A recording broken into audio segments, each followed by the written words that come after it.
Hey, thank you for tuning into the iConis podcast. This is Barry 3D. Now, usually I'm with Rod C and Larry Recklazado, but today we decided to turn around and do a compilation video for our year 5 of the iConis podcast. So we've gone back after watching X-Men 97 season 2, and we put together our little X-Men videos that we've done before. So in this, you'll see some different audio, maybe different videos. I make it look a little bit slimmer, and that's all right. And we're going all the way from Cyclops to the Starjammers, and we're going to take you on that journey. So this is a long-form video. It's the first time we're doing something like this. I hope you enjoy it.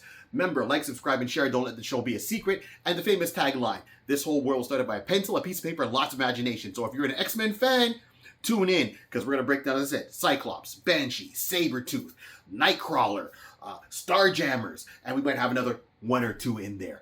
So, thank you for supporting the channel. Thank you for being with us for 5 years, for those who've been with us from day one. And of course, if you're new to the channel, don't let the show be a secret, because no matter what happens, we can't do it without you.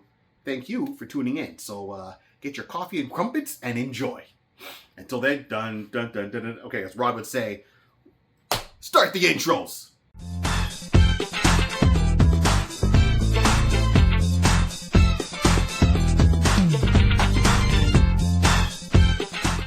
Today, we are going to talk about the most important X-Men in all the X-Men universe, and that is Cyclops. And his importance into the whole mutant genre, right? A lot of people think it's Xavier. A lot of people might turn around and say Wolverine, but they're not the bloodline, so to speak, of this whole genre. Cyclops was created in September of 1963 by Stan Lee and Jack Kirby. What? Here we go.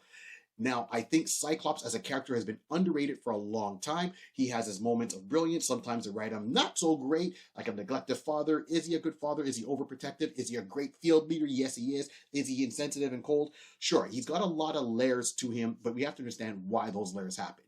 So we pretty much know the general history of him. He was on a plane with his mom and his dad. The plane caught on fire. He jumped out with a parachute, only one parachute that his mom gave him. And he jumped out with his brother, which is, we know later comes to be Havoc. He gets put in foster care. Him and his brother, they get separated. So Scott never really seems to get adopted. His brother gets adopted. He's a little bit younger, goes with a foster family. There we go. Here's what blows my mind with Cyclops. Cyclops, if you look through his whole history, has been manipulated, has been hunted, has been a lot of stuff behind the scenes, and everyone wants to seem to get a hold of Cyclops. And I don't think this has ever really been properly explored in the Marvel Universe. I'm talking in the comic books, even the movies, forget the movies. We're just talking the comic books right now. It's never been properly explored. What I mean by that is we always have all these projects by Marvel. What's the next big blockbuster comic book crossover event for the summer?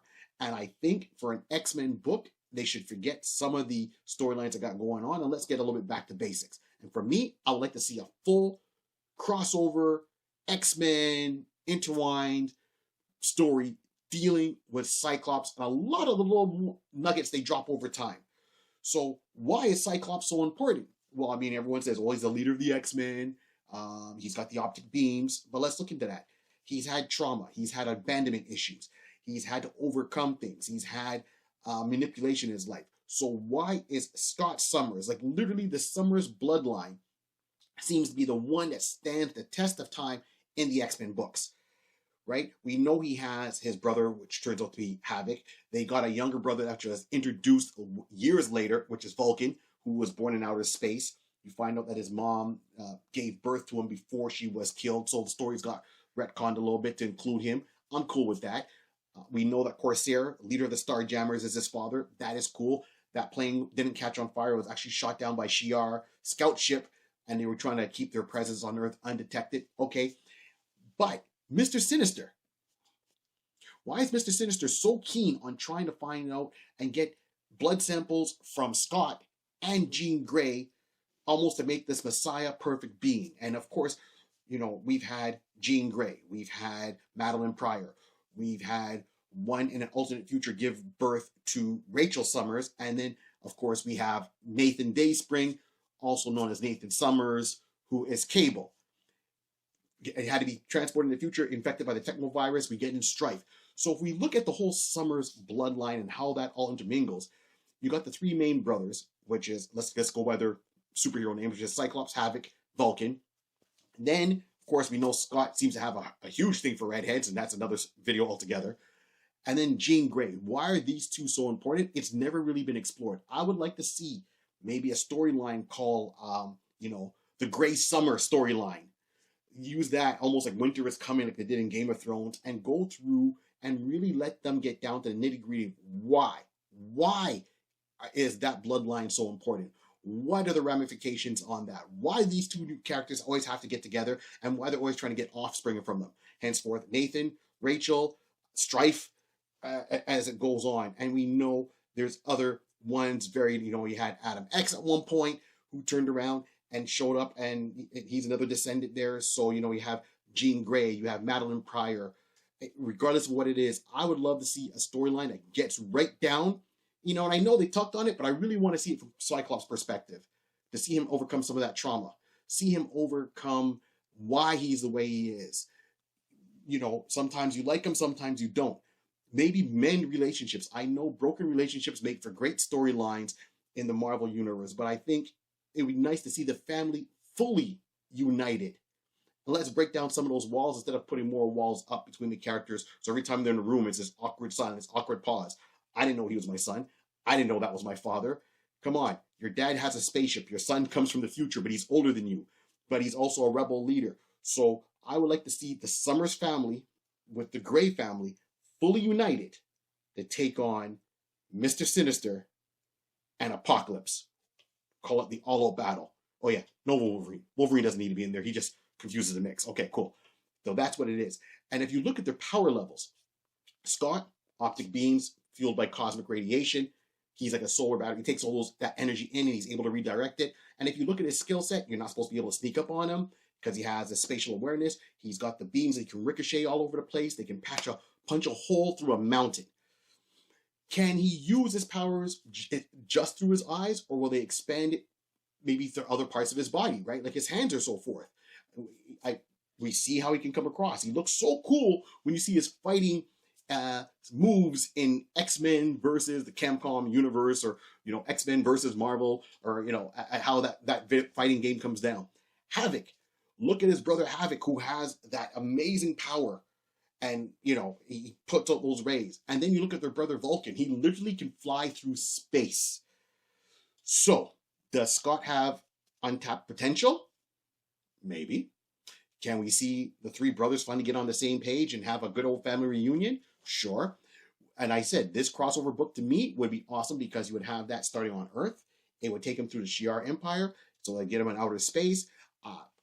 I'm looking forward to it. That's something I know. It's just an idea I'm putting out there.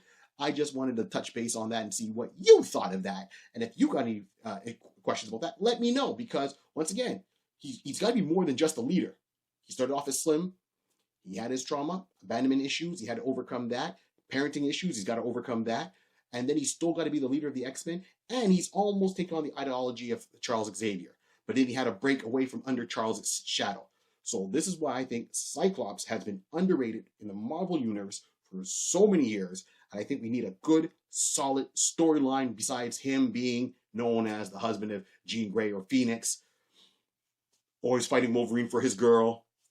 And it's funny that she always gets tempted by Wolverine. But no, let's just kind of bring it back to basics and let's have that and show how important he is and why he is, and see how Sinister over the years in the background manipulated certain situations where he was in the foster care, testing on him, and caused some of that trauma. So finally, to make the full circle come around and close the loop, that would be interesting. So this was brought to my attention by Ken, one of the followers on our page. Thank you so much, Ken. And he wanted me to talk about Nightcrawler. So here we are. And I thought this was a really good, interesting character because we just did one a little while ago on Cyclops. And of course, we've done some other videos since then, but I wanted to make sure that I promised I was going to do this. So I am addressing this right now as we speak. Hopefully the audio is a bit better because I got my mic closer. Okay.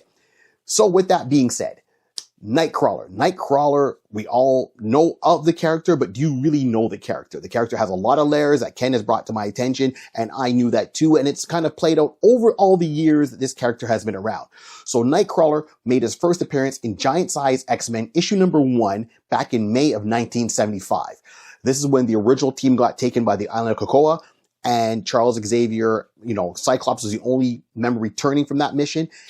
and they had to go and get a new team of X-Men. That Charles seemed to have other mutants that were out there, but he just didn't approach them, and he needed them to go and save the original team members.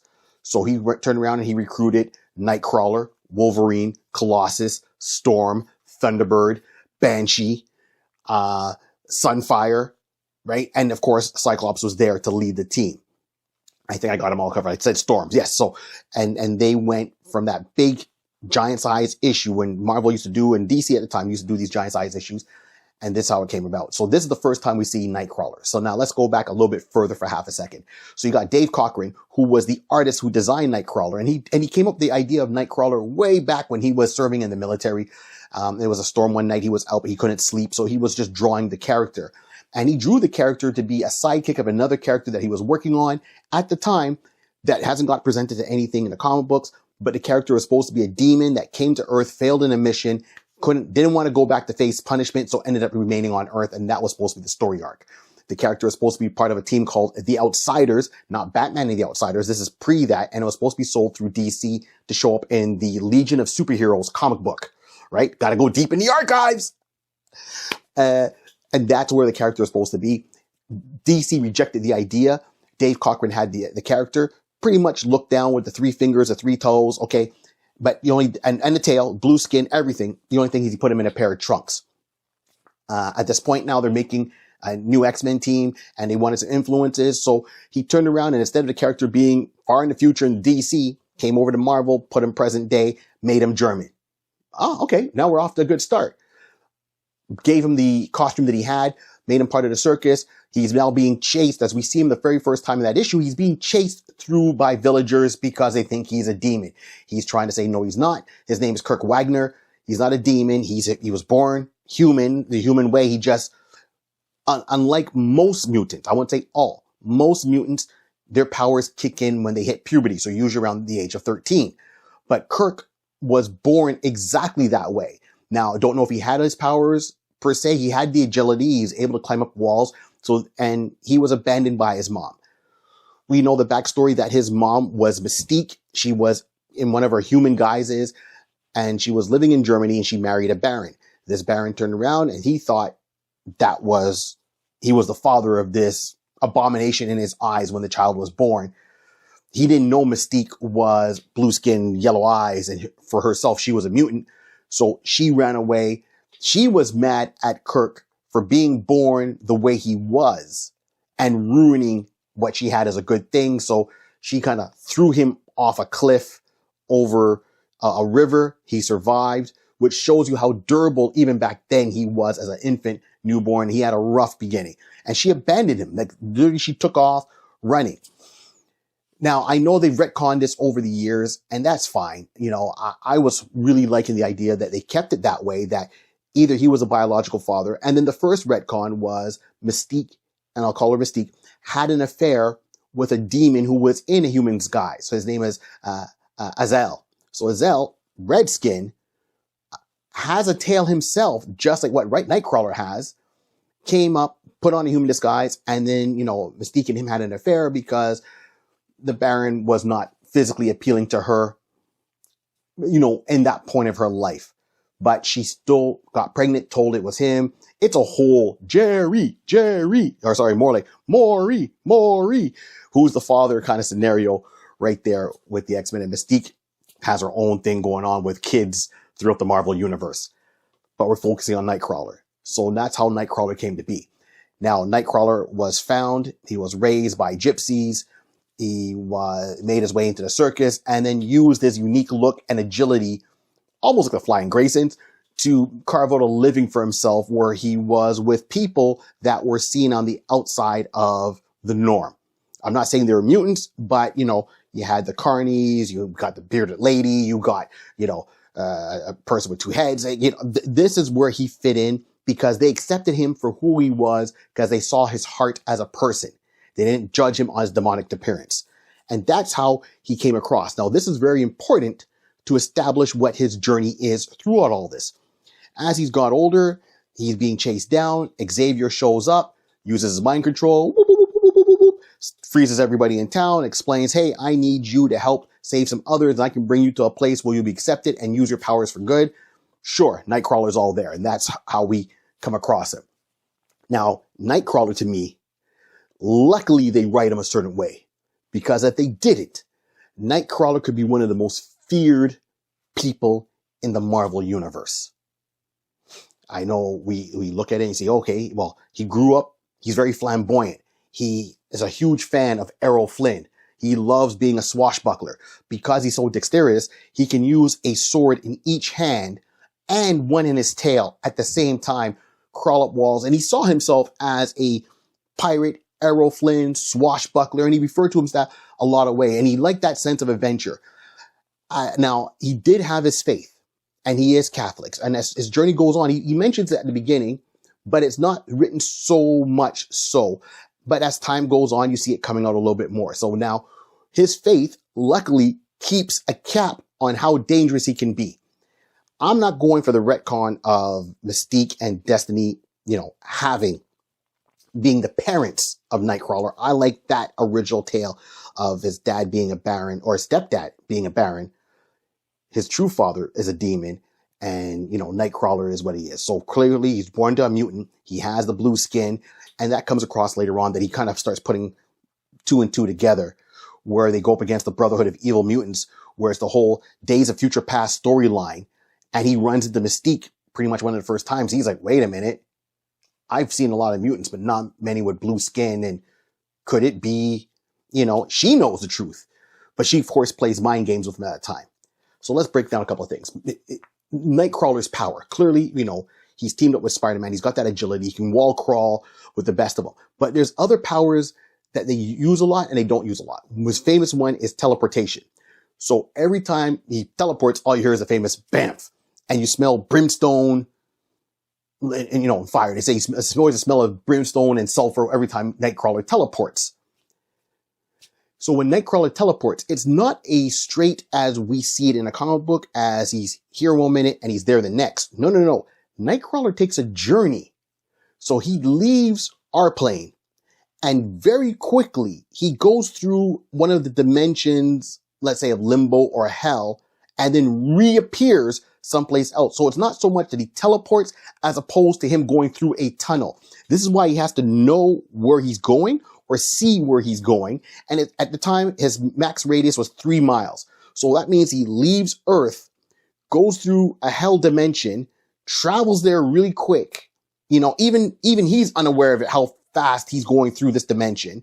And then he pops up at the other side where he needs to be. So if he can't visually picture where he has to be or teleport into, he can materialize within a wall, a floor, not properly. So it's all about sight or memory for Nightcrawler. So that should explain his powers 100%. And once again, they might have retconned it up to today, but I like this because this keeps in line with his dad being a demon. Now, what level of demon, we don't know, but because, and I'll get into this after. So that's part 1. 2, his skin. They call him, the fuzzy elf. That's what Wolverine refers to him as. But his skin's indigo, where if Nightcrawler is in a shadow, he literally disappears in a shadow. So agility, swashbuckling, swordplay, and he disappears in shadows at night. They don't really comment on this or use this aspect of Nightcrawler too often, which means he'd be great at infantry. Nightcrawler's a ninja. Okay. How is this really dangerous? So someone that can teleport, can't be seen at night or in dark, shadowy places, is great with hand-to-hand weapons. Okay, how is he not being more than what he is? Nightcrawler could be the ultimate assassin for the X-Men. Nightcrawler could have been one of the main people on X-Force when they were going to be proactive instead of reactive and being attacked. Luckily, for the villains that Nightcrawler runs into, he's got his faith. He is a Catholic. He does not believe in killing.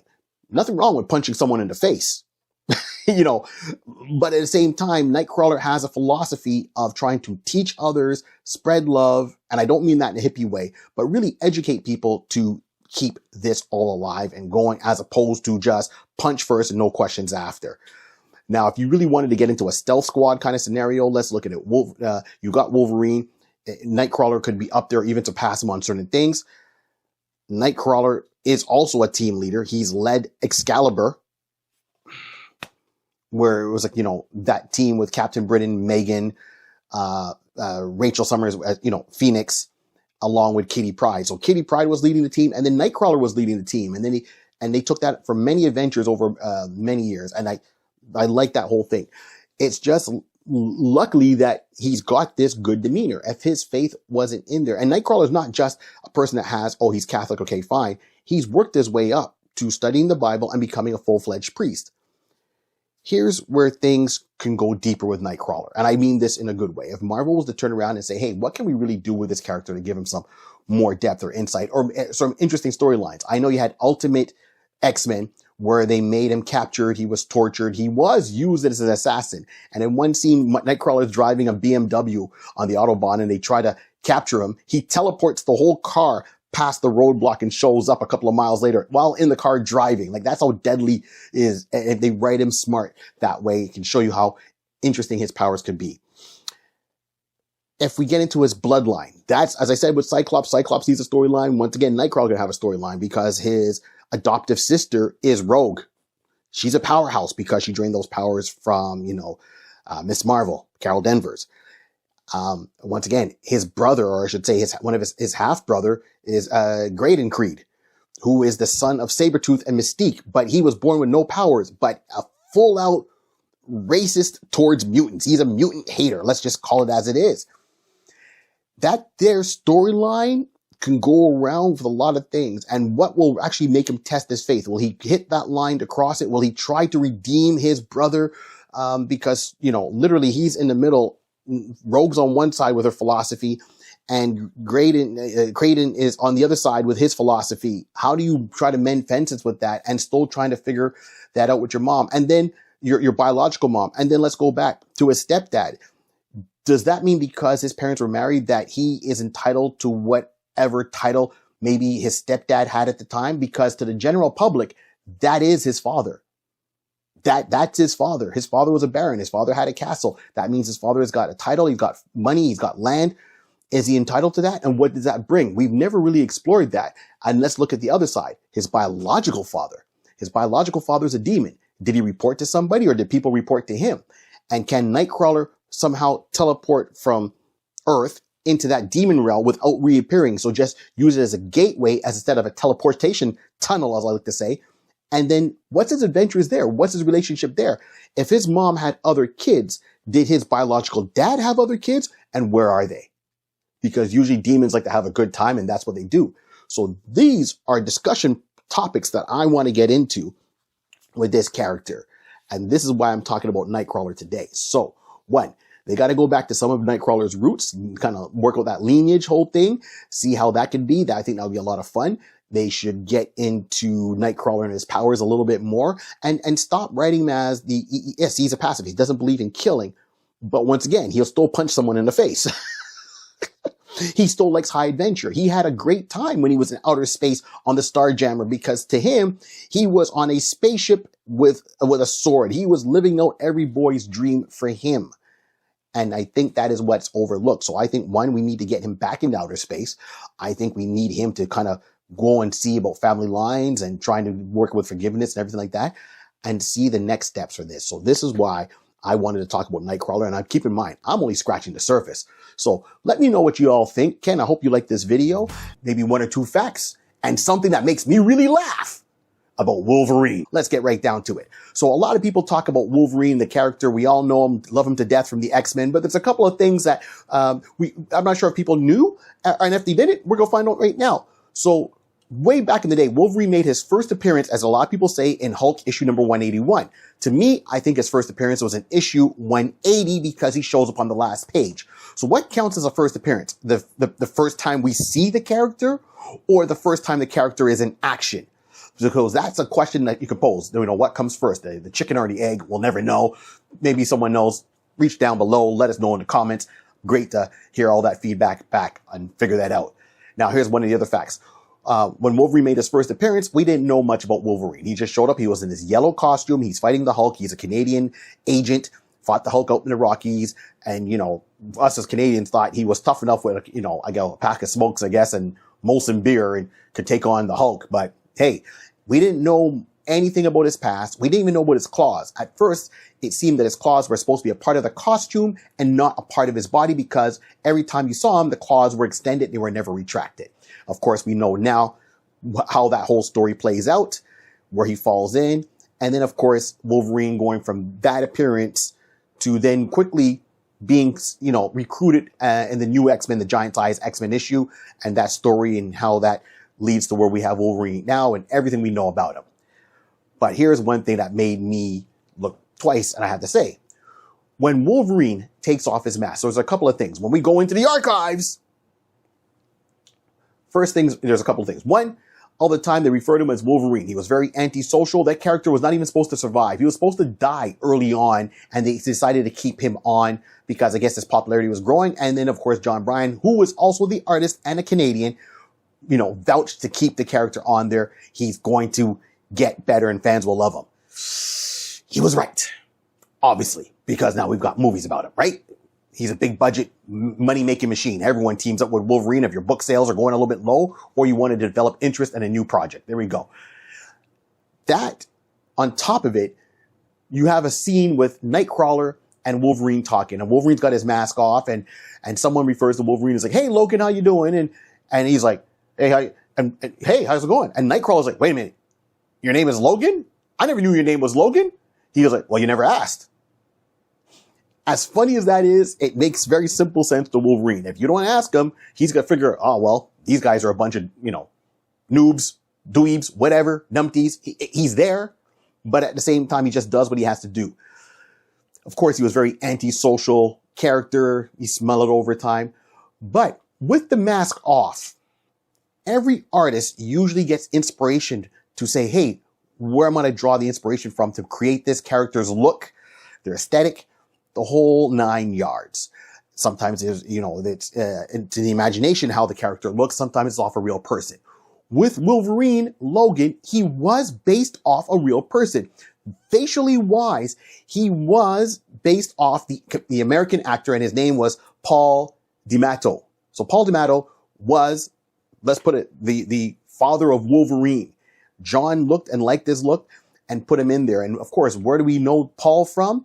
Well, he played Dr. Hook in the movie Slapshot. So it's a movie about playing hockey. And if you look at Paul's face, he's got the eyes, the side, the chops at the side, his hair, the whole 9 yards, everything about him. If you go on his Wikipedia page, you'll see one picture of him, black and white. That's Logan without the mask. Down to the mouth. I mean, how reminiscent is that to see that actor around? Now, this actor has passed away. He's passed away many years ago. So, sorry, my apologies. He passed away last year in February 24th of 2024. Sorry, February 19th of 2024. So it's almost a year. It's a sad shame that they never tried to, because he's an actor, even though he's retired, they should have given him a cameo on one of the Hugh Jackman Wolverine movies. I think that would have been a nice Easter egg that would have had fans going in a feeding frenzy, so to speak, and we missed out from there. That being said, this is where the character had his look from. So one, John Bryan being Canadian made, emphasized the Canadian roots. I think it opened up a lot of American readers to life and culture in Canada, so we don't all live in igloos, but we might all say, that's okay. The only thing missing was Tim Hortons, but we did represent everything else there in a positive light. There were some good cameos by, Pierre Trudeau, because at the time he was the Prime Minister of Canada, and that links into Department H. So there was nice little Easter eggs there within the book if you read Alpha Flight or you read early issues of the X-Men. Now, getting to that, the funniest thing I've ever seen, in my opinion, in an X-Men book was dealing with the whole Phoenix, Mcron Crystal scenario, storyline, story arc. X-Men issue 108 had the best moment for Wolverine in there that made me laugh out loud. Wolverine, all the X-Men with the Starjammers are on a planet. They are coming close to the Mcron Crystal. They're tracking it down. And of course, the Guardian, his name's Jeff, Jahf. I'm called Jeff or Jafe. He shows up and he's a short little guy. Now keep in mind, Wolverine's like 5'5" or 5'3", 5'5". That's Wolverine's true height in the comic book. And this alien who shows up is like 3 foot and he's got a cigar. Now, of course, Wolverine likes to smoke cigars. This is after they run into the Imperial Guard. So Wolverine has on what I like to call his clone's outfit, which is Fang from the Imperial Guard, that, Gladiator and so forth. Okay. On the planet side, they're going and Cyclops is like, hey, maybe we should just kind of, instead of walking in boldly, just let's use level heads instead of force. And Wolverine's answer is, this guy's a pipsqueak. There's nothing to worry about him. And next panel, all you hear is pow. Next panel, off planet in orbit is the Starjammer. And all you see is the trajectory. You just see the lines leaving the planet. And, Starsky, or one of the Starjammers who's on board the Starjammer ship, turns around and he goes, is everything okay? It's like, yeah, we just lost one of our teammates. Like, what happened? It's like, well, Wolverine just got punched. Do you have him? It's like, yes, I have him on my sensors. What's he doing? Escape velocity. This little alien punched Wolverine so hard, he sent him into orbit. Not even orbit. Escape velocity. He was leaving the planet. Like, he left the planet through the atmosphere, stratospheres, and he's gone. And the Starjammer had to go into high gear to track Wolverine down, get a tractor beam, and pull him back aboard the ship. Now, this is really before they fully established Wolverine's healing factor, him having adamantium bones, to the general public, but that's it. Now, once again, Wolverine is probably the shortest X-Men to date on the team at that time, being a bully to someone shorter, and got 5 across the eyes, as my cousin Rod would say. Funniest scene, worth the read. Go in your archives. If not, go to your local comic book store, buy issue number 108 of the X-Men, read it for that panel, and think about what just happened. Extremely funny. Today, we are talking about the Screamer, the Dreamer, the Man You Know, because women love an accent, I guess, the one and only Banshee. We've been talking about other characters, because I'm talking for half a rod, other characters, from the X-Men. So I've covered Nightcrawler, we've covered Wolverine, we've covered Cyclops. And now we're going to talk about Banshee. Why? Because he doesn't get enough love, in my opinion. And this is what I mean. So Banshee's character first came about in X-Men issue number 28 back in January of 1967. The character is that old. He was created by Roy Thomas and Warner Roth. Those are the two people that created the character. And when he was first made, they wanted to base him off the mythical Banshee, sirens, creatures we hear about in mythology. And the character was supposed to be female. But Stan Lee came in and said, it'd be kind of weird that he's an X-Men villain and the X-Men are beating up on a woman. I don't like the message that is sending. Can we just change him to a man? And they said, okay, fine. They changed him to a man. And then we got, Banshee as we know him today. And that is Sean Cassidy.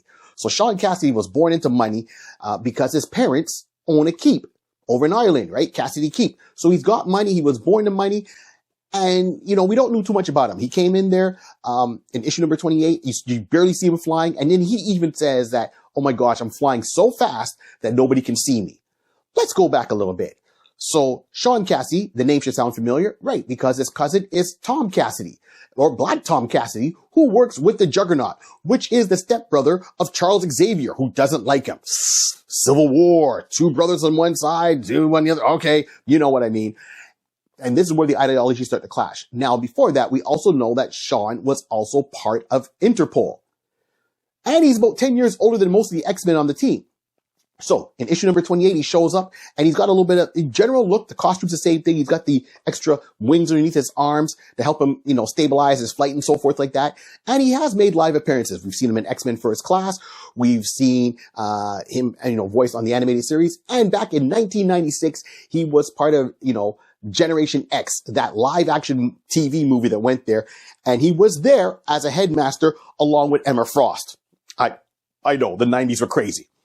So now he's older. We never know, or I never knew, What was his younger life like? We know about Cyclops when he was younger. We know about Nightcrawler when he was younger. Same thing with Colossus.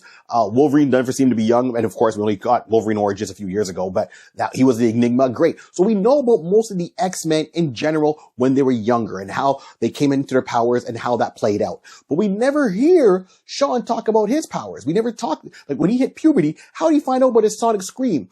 And this scream is epic. So as I said, he made his first appearance. He had a little headband on. That headband was a bomb. So he started, he was working with Interpol. He had his wife. They had a kid, but he didn't know that his wife had a kid or she was even pregnant because he was on an undercover mission for Interpol. That was his specialty. He was working undercover mission. So he was radio silent for months on end, trying to crack whatever organization it was for Interpol. His wife had a baby and then she died as not a car accident, but it was just, fatal shooting. She had nothing to do with his job. She just got killed. The baby is born. He doesn't know. He never knew. For years, he never knew. He didn't even know she was pregnant, I imagine, at this point. So when he comes back and finds out what happened to her, it's just kind of, okay. And he kind of obviously he had to have his mourning period, go through his despair. And then he gets approached to join this group called Factor 3. And Factor 3, he's like, okay, he's trying to figure out what they're about. And then he finds out they're really a criminal organization. And then he doesn't want to be a part of them, but then they slap a bomb on his head. It looked like a headband.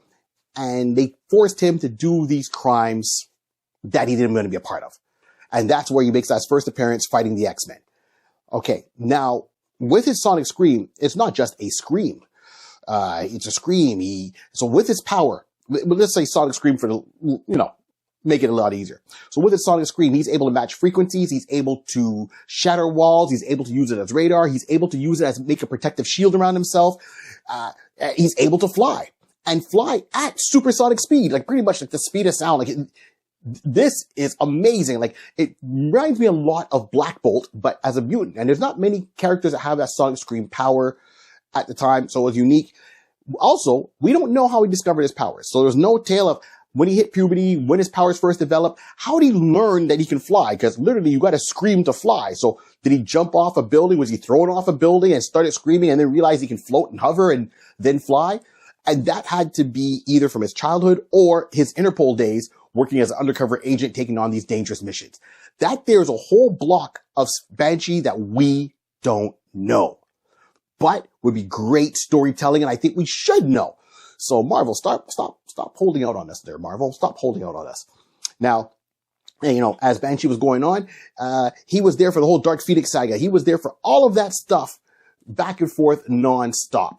And then unfortunately he lost his powers. It was X-Men issue number 119. So back in March of 1979, he was, they're all in Japan. So this is now coming back off the kind of the Dark Phoenix tale, so to speak. They're all in Japan and they're fighting this criminal, obviously a villain who wants to destroy Japan. And at this time, he's now re-teamed up with Sunfire because Sunfire left the X-Men way before this. Sunfire needs some help to deal with it. Of course, Sunfire is very arrogant, so he kind of begrudgingly takes on their help. And the villain's about to blow up a bomb, or not a bomb, but use this device that would turn around and destroy Japan. And the only way to contain it was through sound. So Banshee had to unleash his full power to counteract the vibrations to stop it from expanding and destroying Japan. He succeeded, but lost his voice because his vocal cords were damaged at this point. Now, I like to think also that Banshee was a smoker. Every time you see Banshee outside of costume or even in costume, he had his pipe on. He was always smoking. And unlike Wolverine, he doesn't have a healing factor. So if there's no healing factor, there's got to be a little bit damage to the vocal cords. I think they've kind of mentioned it a couple of times and he just kind of, dismissed it. He liked this pipe. Okay.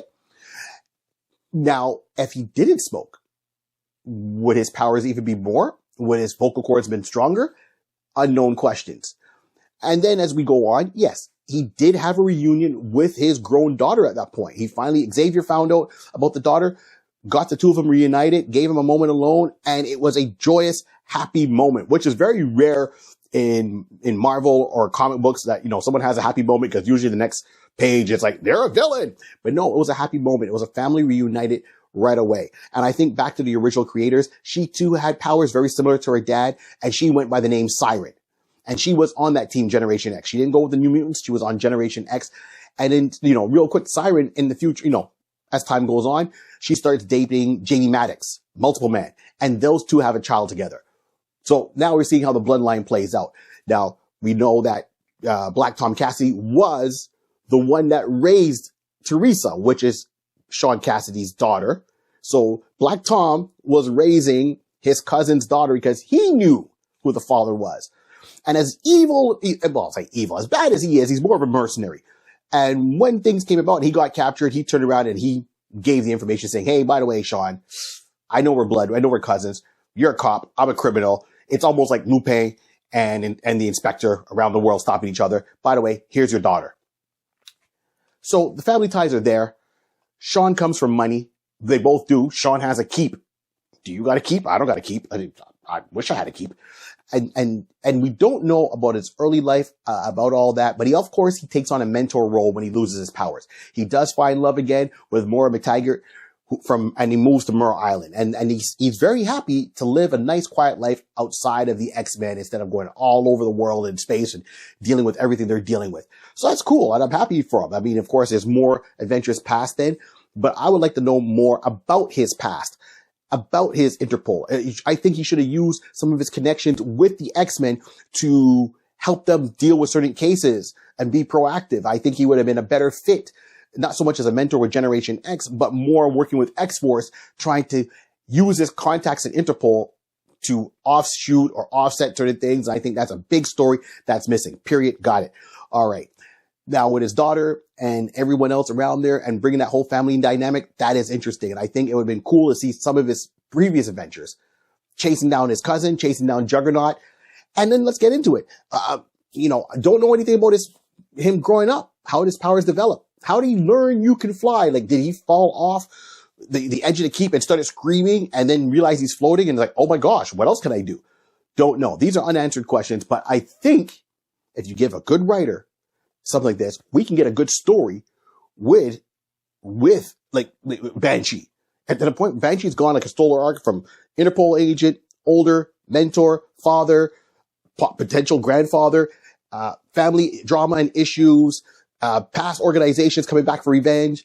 And at one point he was even, one of the, with Apocalypse, right? One of his, not Angel of Death, but, Riders of Apocalypse. So we need more. That's all I got to say. And today we're going to be talking about the X-Men that made the ultimate sacrifice, but doesn't get enough respect. Who's that? John Proudstar, aka Thunderbird. Thunderbird, the very first one. John Proudstar, not James, because James started off as Thunderbird, changed his name to Warpath. Different story.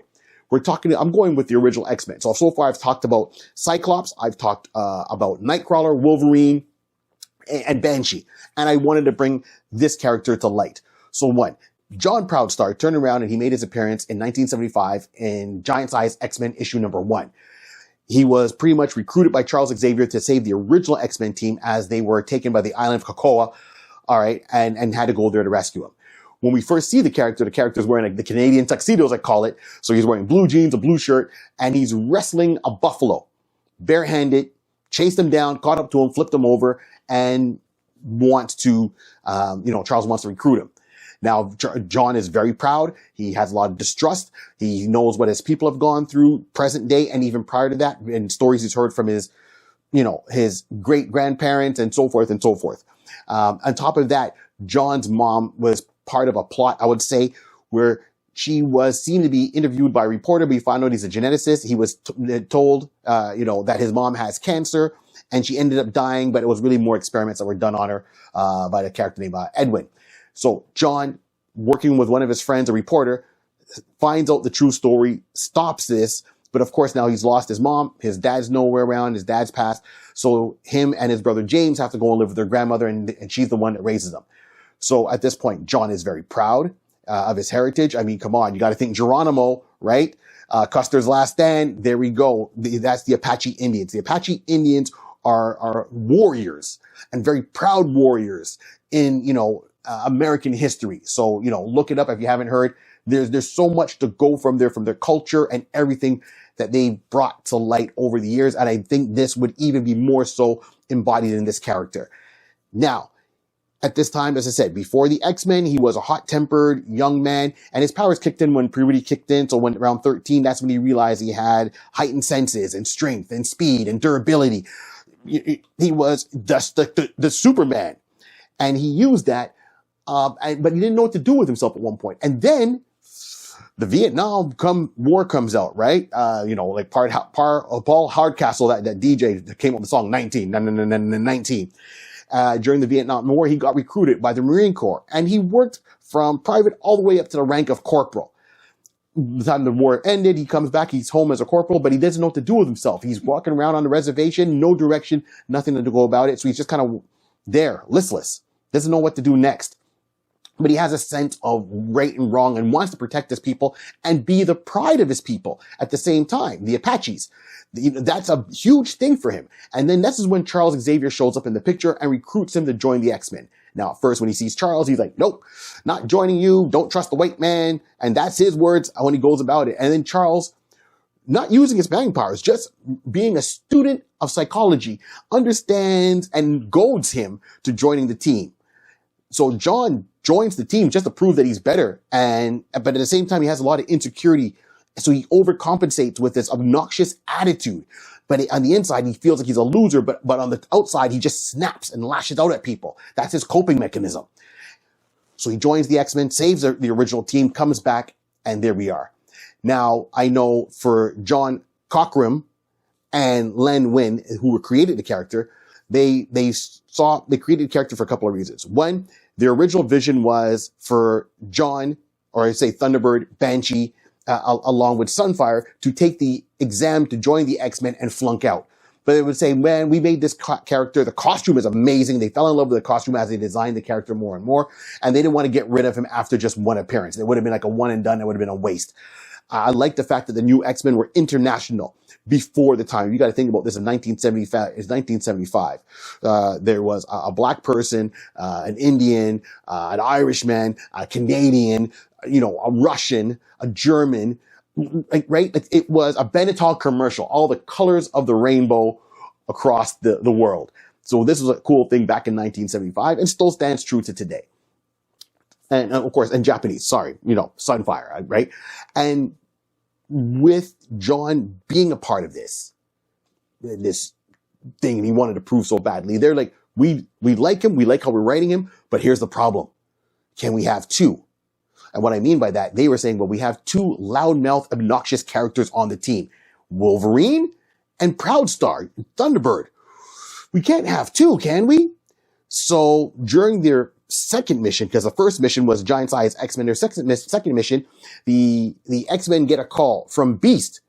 So that's right, McCoy, who used to be part of the X-Men. At this point, he left the X-Men. He tried to get rid of his mutation, made a formula, and mutated him further. So instead of trying to get rid of his mutation so he can just use his mind, he ended up getting blue fur. And then he took that and he joined the Avengers. So he becomes a full-fledged card-carrying Avengers member.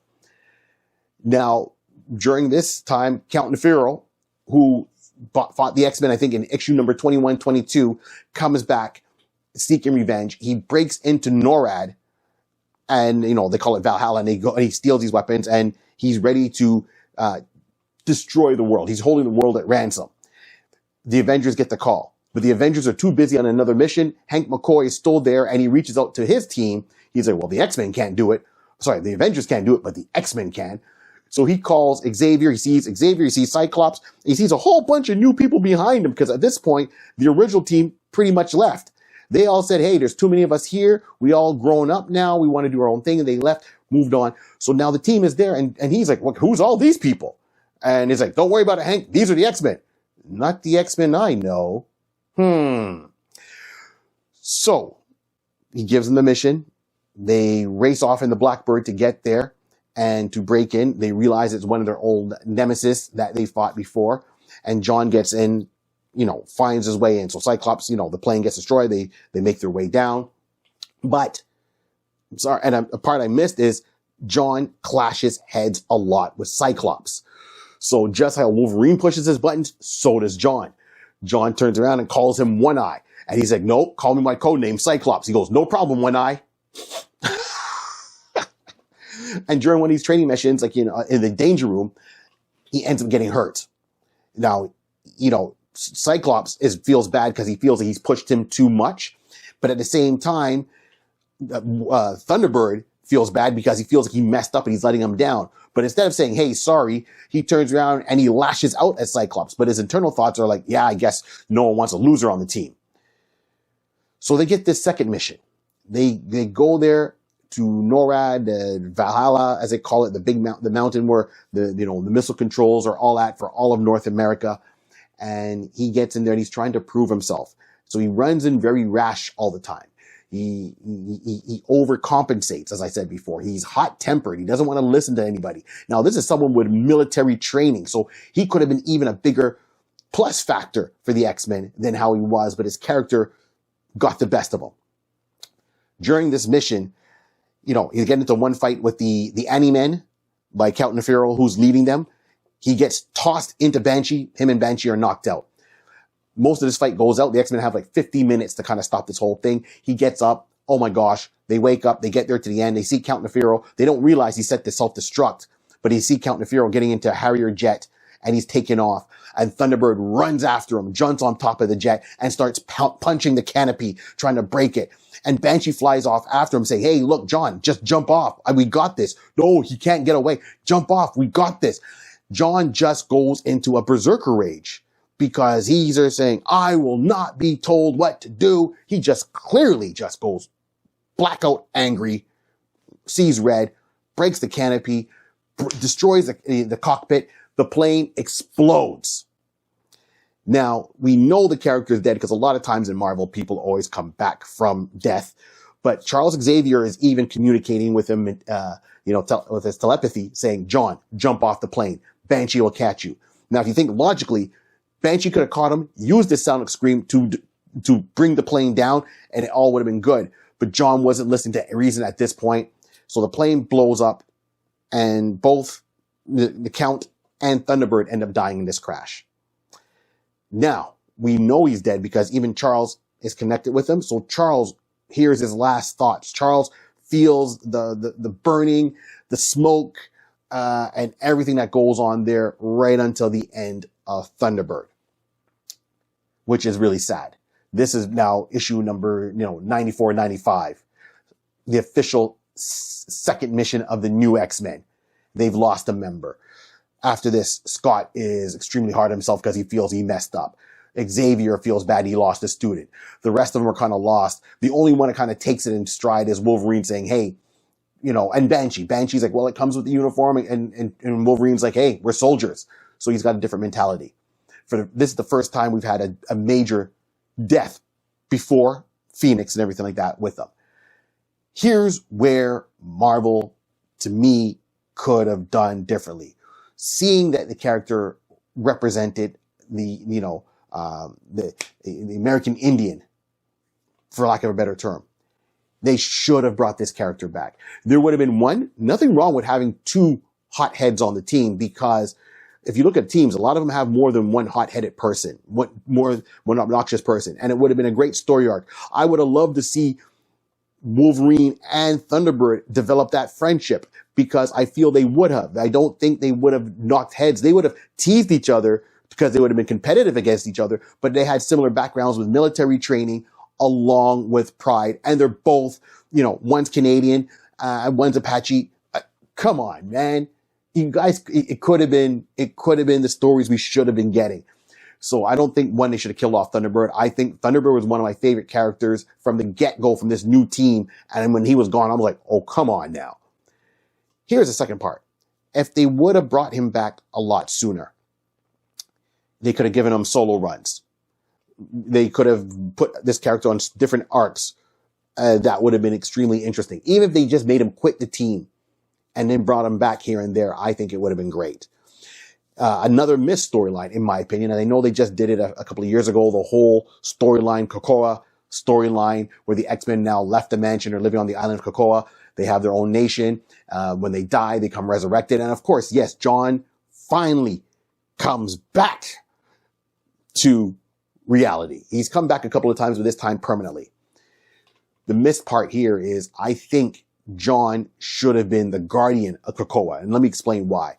As an Apache warrior, they're very territorial. They wanted to defend their land. And I think John, without a purpose, might have been appreciative for being resurrected and wanted to be the guardian of it. So not so much as in being a part of the X-Men, but being, as I said, the guardian of the island. He could have worked with them and keep the relation, right? His first mission was going to free the X-Men from this island. Now this island has brought them back. He could have been the guardian, regardless of the X-Men leave, they come back. He would have been their main security. And I think they would have had a great unison, the two of them working together with John as this, he's a Marine. He's used to being out in the wild, in the bush, and that was his training. And of course, as an Apache, you live off the land. This would have been a great storyline, in my opinion, if they would have brought the character back and given that direction. And then, of course, bring back in his younger brother, because he hasn't seen his brother in so long. So in the new special that it came out, the Giant Size, I think X-Men Giant Size X-Men special, the solo ones where they brought back Thunderbird, they put him in the blue turquoise, which represents a color that's represented for them. It means a lot of deep meaning, the blue turquoise for the Indians, and we could have got more with the culture, more with some direction, and making it more of an environmental piece. But for this island, who's a living soul, and that's how he would return his appreciation. Bring in his brother, Warpath. Let them have a conversation. He hasn't seen his brother in how long? The last time he saw his brother wasn't even a teenager. Now his brother is bigger, stronger, and faster than him, just like my brother. Okay, it's genetics, what it is. So those two, once again, a lot of these things with the storylines are always dealing with family. I believe this is where John could have come back. They did bring him live action into the TV show, The Gifted, and he was played by an actor. And I think that was great that they had him in that series. But I still think that he could have gone further as a character. There's a lot of history, things unsaid.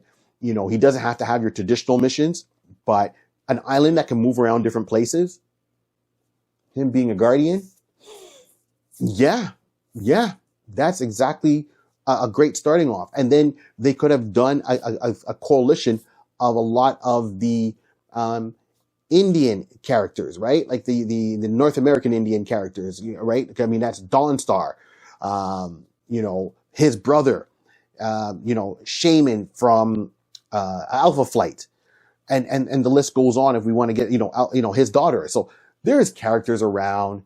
There's the way it is. Even in The Gifted, the TV show, even though it ran for like a season or two, he was a lead character. He was a leader. As I said, all I'm saying is there's a lot of history for this character. He didn't have a proper rogues gallery, but if he came back, maybe Count Nefero came back, the Ani-Men. These are people that he would have fought on a regular basis in storylines, and see him blending in as that, be the fourth of that team. And what I mean by that team, I'm talking Colossus, Nightcrawler, Wolverine, along with Thunderbird. Come on now. Those two would have been drinking buddies. They would have been teasing Colossus about, being underage. And can you picture the four of them on a mission? That's where the writing should be. As we always say, though, it's never too late. They can always bring him. He's already back. Why not wrap him up in these storylines? So first, I think we need to get writers who understand the character. I think there's storylines that can happen. I know the Island Krakoa, that whole piece is done, but is it? Never say never in Marvel. We are talking about Sabretooth. Now, I've talked about Wolverine before, and I said, okay, things that make me laugh about Wolverine, and I mean that in a good way. So we are going to talk about Sabretooth because been reading and watching a lot of stuff and been inspired. And like this show, we fan cast who could play this character, be it voice actor or live action. So now I'm going to tell you about Sabretooth and who I think could definitely play this character after some key points. So one, we know that Sabretooth, aka Victor Creed, is a mutant assassin hitman in the Marvel Universe. He made his first appearance in Iron Fist issue number 14, created by Chris Claremont and John Bryan. Now that was the team that did a lot of the significant storylines on the X-Men. right? That initial run. So this is where we get, Phoenix and Dark Phoenix and the Hellfire Club, and much more. Even after John left the book, Chris was writing for years. Like Chris on the X-Men is like Larry Hannah for G.I. Joe. All right. Now, Victor Creed started off roughly around the same time as Logan, James Howlett, Wolverine, however you want to know him. They knew each other from young kid. This is a rivalry that started from then. And it was pretty much over a love interest. Both have a thing for redheads, we see. And then Sabretooth's storyline was more of abuse by his family when his powers started coming out. Unlike James came from a high-end family. He was always sickly as a child, and it's funny that he's the toughest guy around, but this is how he started off, where Sabretooth pretty much started as a bully. He was always bigger, and then when his powers kicked in, his fangs came in, his claws came from his fingertips, and so forth. And then this starts a whole cascade of stories.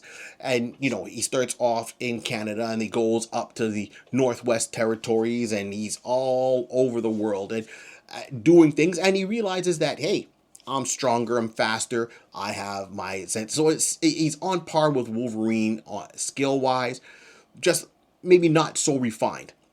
And as the years go, he's gone through being a bully. He's gone through being a hitman. He was recruited by the CIA, Department H, to be part of Team X. And prior to that, he had his memory wiped.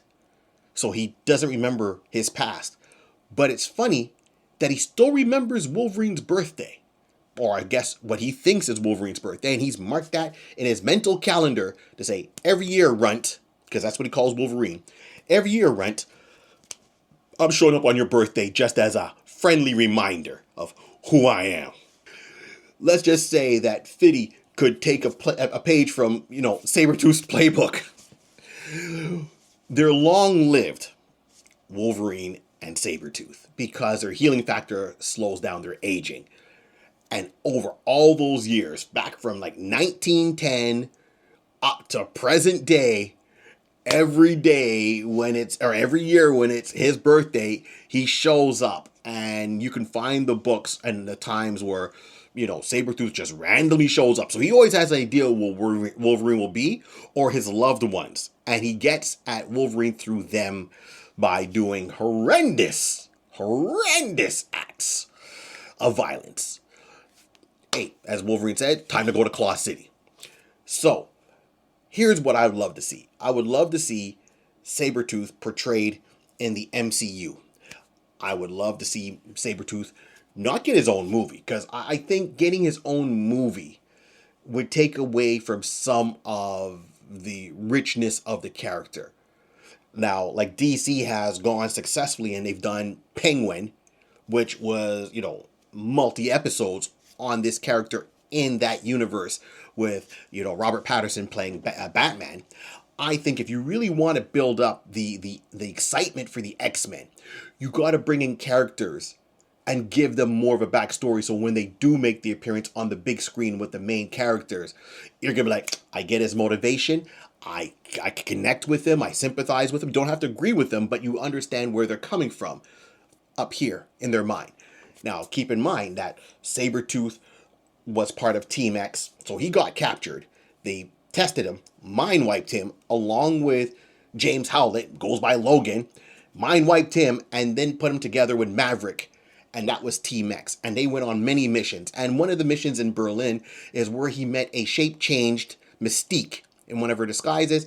They had a couple of, nights of fun. Let's just put it that way. And there was a romantic thing there. Now, keep in mind who Mystique is. Mystique, biological mother, however you want to look at it, of Nightcrawler before certain retcons. I'm old school that way. So I'm going with she was the mother of Nightcrawler, the foster mother of Rogue, which means, of course, Rogue getting with Gambit. She's part of that, right?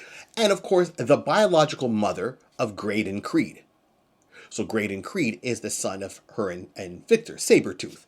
The thing is, out of that whole family tree, he's the one born with no powers. None. But has his dad's temperament.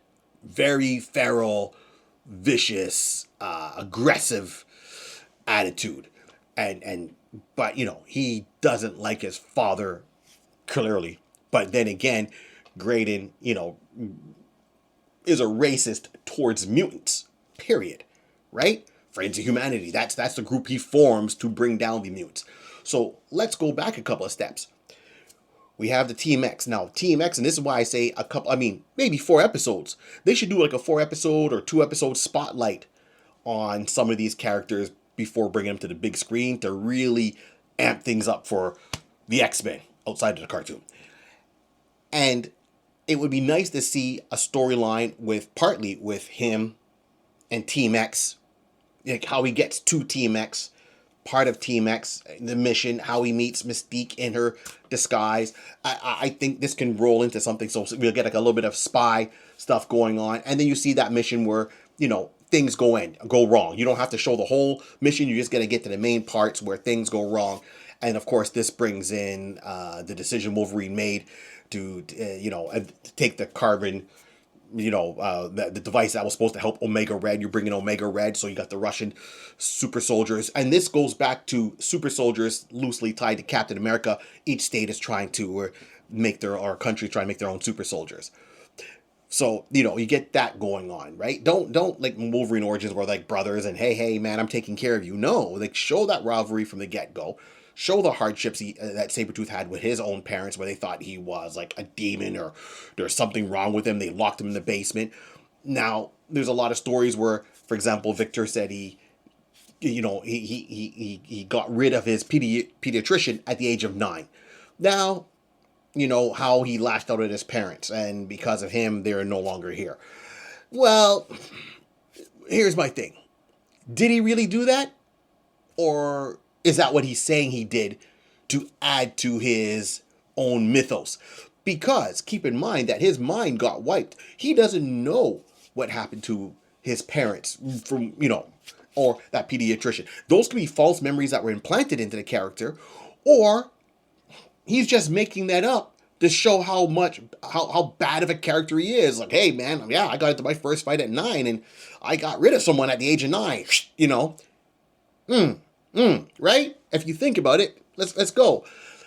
So I want to see this kind of portray, and keep in mind that he's a part of, outside of, he's confronted a lot of people in the Marvel universe. His first appearance was with Iron Fist, where Iron Fist was able to beat him because Sabretooth was more slashing, and he found him a little bit sloppy with the technique, and he hit him with the Shaolin, as I like to say. And this is how Iron Fist survived. So you got that rivalry that started. Of course, he's dealt with Daredevil. He's dealt with Luke Cage. Okay, and he's gone outside. He doesn't just deal with the X-Men. He's a hitman in the Marvel universe, and he's a very good hitman. But he's a bully to Wolverine. So those are other points. And then we get into, well, what storylines he's been a part of. Outside of Wolverine, he was a part of the Mutant Massacre because he was recruiting people for Mr. Sinister for the Marauders. And one of those people he recruited for a short time was Gambit, who gets with Rogue, who her foster mom is Mystique. It's all like a circle that's there, and that's a lot of deeper ties to it. He was part of, the Age of Apocalypse storyline. I know at one point he gets kind of captured, and they try to rehabilitate him. So this is after he's got Birdie, who is a person that helps calm his bloodlust and puts him in his zone, so to speak, with her telepathy. And then, of course, him and Wolverine have a fight, and he almost gets lobotomized by Wolverine. Charles Xavier tries to rehabilitate him. It doesn't seem to be working. Of course, Wolverine's not happy about this. But at one point, he does join X Factor as a good guy. So it's him with Wild Child and Havoc and the rest of the team. And he was almost like the anti-hero on there.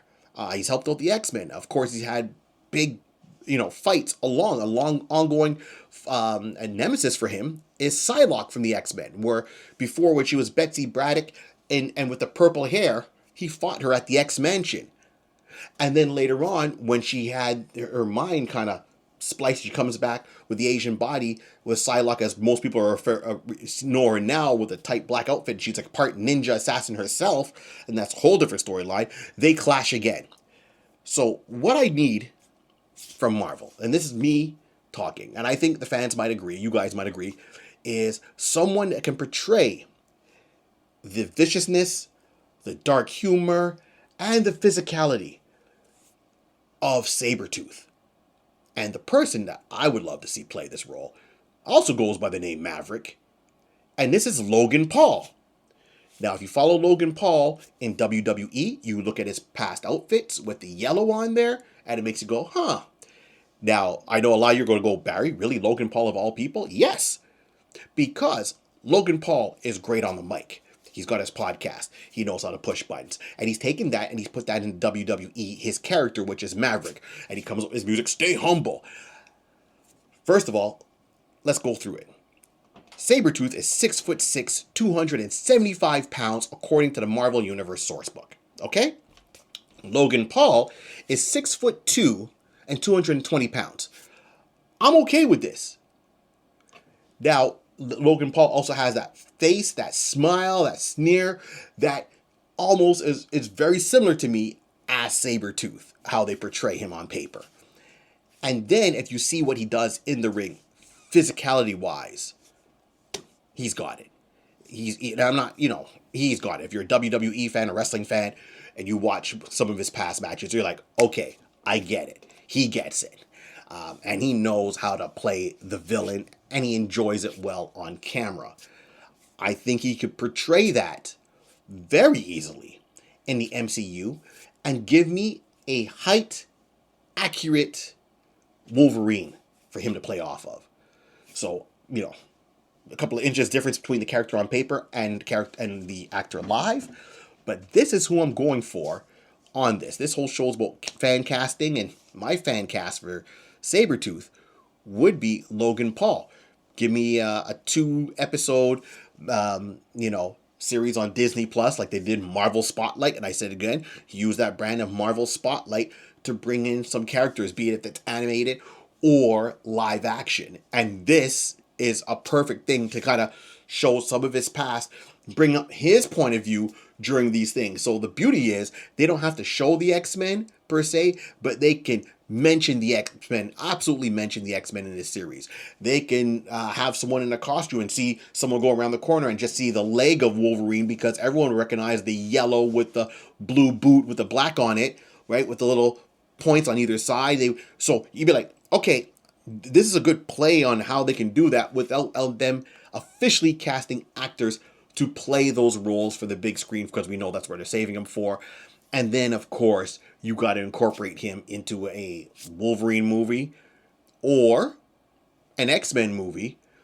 And clearly, you can do their version of Brother Evil Mutants, and you can have him a part of it or outside of that. But this is my 2 cents, right? We've talked about other characters before, and I think this is where Logan Paul would come in, because he's gone by certain things. I mean, originally he was known as the Slasher because he was almost like the Jack the Ripper in New York when he first made his appearance, and his fighting technique and so forth. Then he refined that over the years, and I would love to see the whole storyline that they've done in one of the Wolverine comics, where they bring them all back to Department H, and they have to kind of work together to survive, because there's a machine that's supposed to be a robot that's supposed to be out there to take them all out. So that's my 2 cents there. There's a lot of stories with Sabretooth. As I said, you got the TMX, you got the Slasher persona, his fights with the X-Men and all those ones as a group or solo. Of course, Wolverine and Happy Birthday. That could be a whole thing there, and explaining that with some things in flashback. So that's my 2 cents.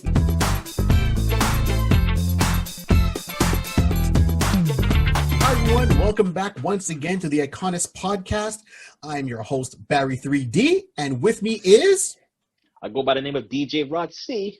Wakanda forever. Forever. Oh my gosh, here we go. So this time, as you can see from our background, we're diving into something a little bit different. It's a little bit lesser known to maybe some of the masses. And this is why we're doing this, because we want to shed some light on it, and hopefully... once again, like, share, subscribe.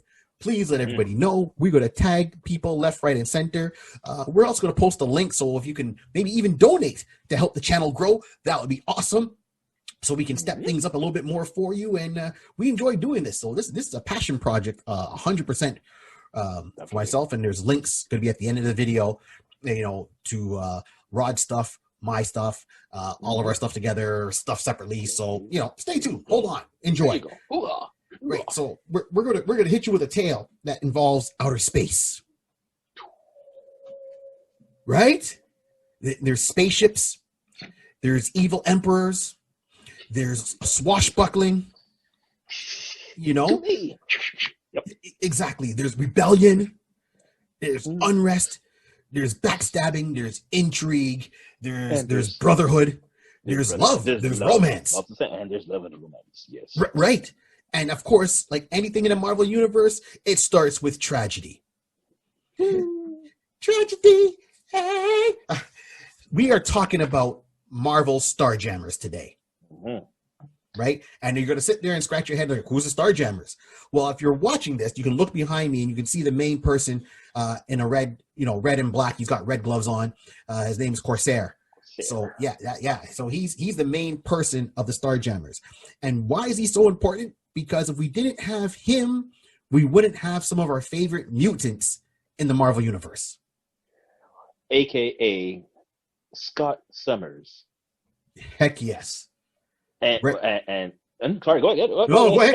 Scott Summers. Scott Summers and Cyclops and Havoc. I was gonna go with. I'll make it all dramatic with Havoc.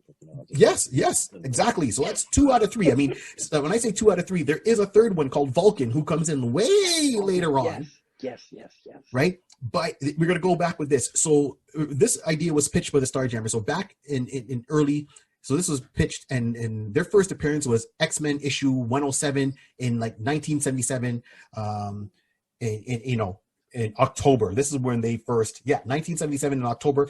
Uncanny X-Men 107. So this is like their first run. So this is when, Wolverine, Cyclops, and all the rest of them are on the team. So, the team at the time, I said, had Wolverine, if I can do this from memory right. So, of course, Wolverine, Banshee, Storm, Colossus, Nightcrawler, Cyclops, Professor X was there and a support basis helping them out.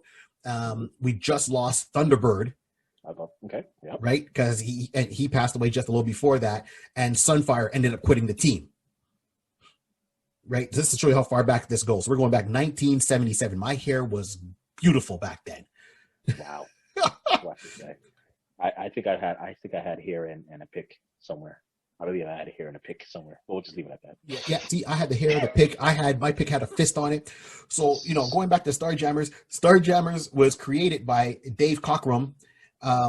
He was one of the guys behind it, and his original concept for this was exactly this. They were supposed to be like space pirates, and they had a comic book series called Marvel Spotlight back then, which was almost like DC Showcase, where artists and writers would create characters or short stories, and it would last maybe an issue, maximum maybe 3, and they would just go there, and it was a spotlight on bringing into new characters to the masses, or Marvel Presents, but it was Marvel Spotlight, bringing in new characters for the people. And he went to the editors and said he wanted to pitch this whole Starjammers thing. He had his mock-ups and everything done, and they said it was a 2-year waiting list to get the characters into the book. So he was like, I really want to get these characters in there. He was really excited about it, which I can understand. So he turned around and he talked to Chris Claremont, who was the writer of the X-Men at the time, and Dave was drawing some of the issues. So he spoke to Chris. Chris said, hey, I think there's a way we can actually bring them in and make them part of the Marvel Universe. So instead of waiting 2 years, he goes, you know what? I'd rather do this and at least have them in there. And they change up a little bit their backstories to give them life. Henceforth, the Starjammers. So we're going to go back and see why they're important. So to show you how this ties into the X-Men and how this could be a good bridgeway to bring the X-Men into the Marvel Universe, at least to let people know. The history is you had, so this is, as I said, Scott and Alex's dad, who is Cyclops and Havoc.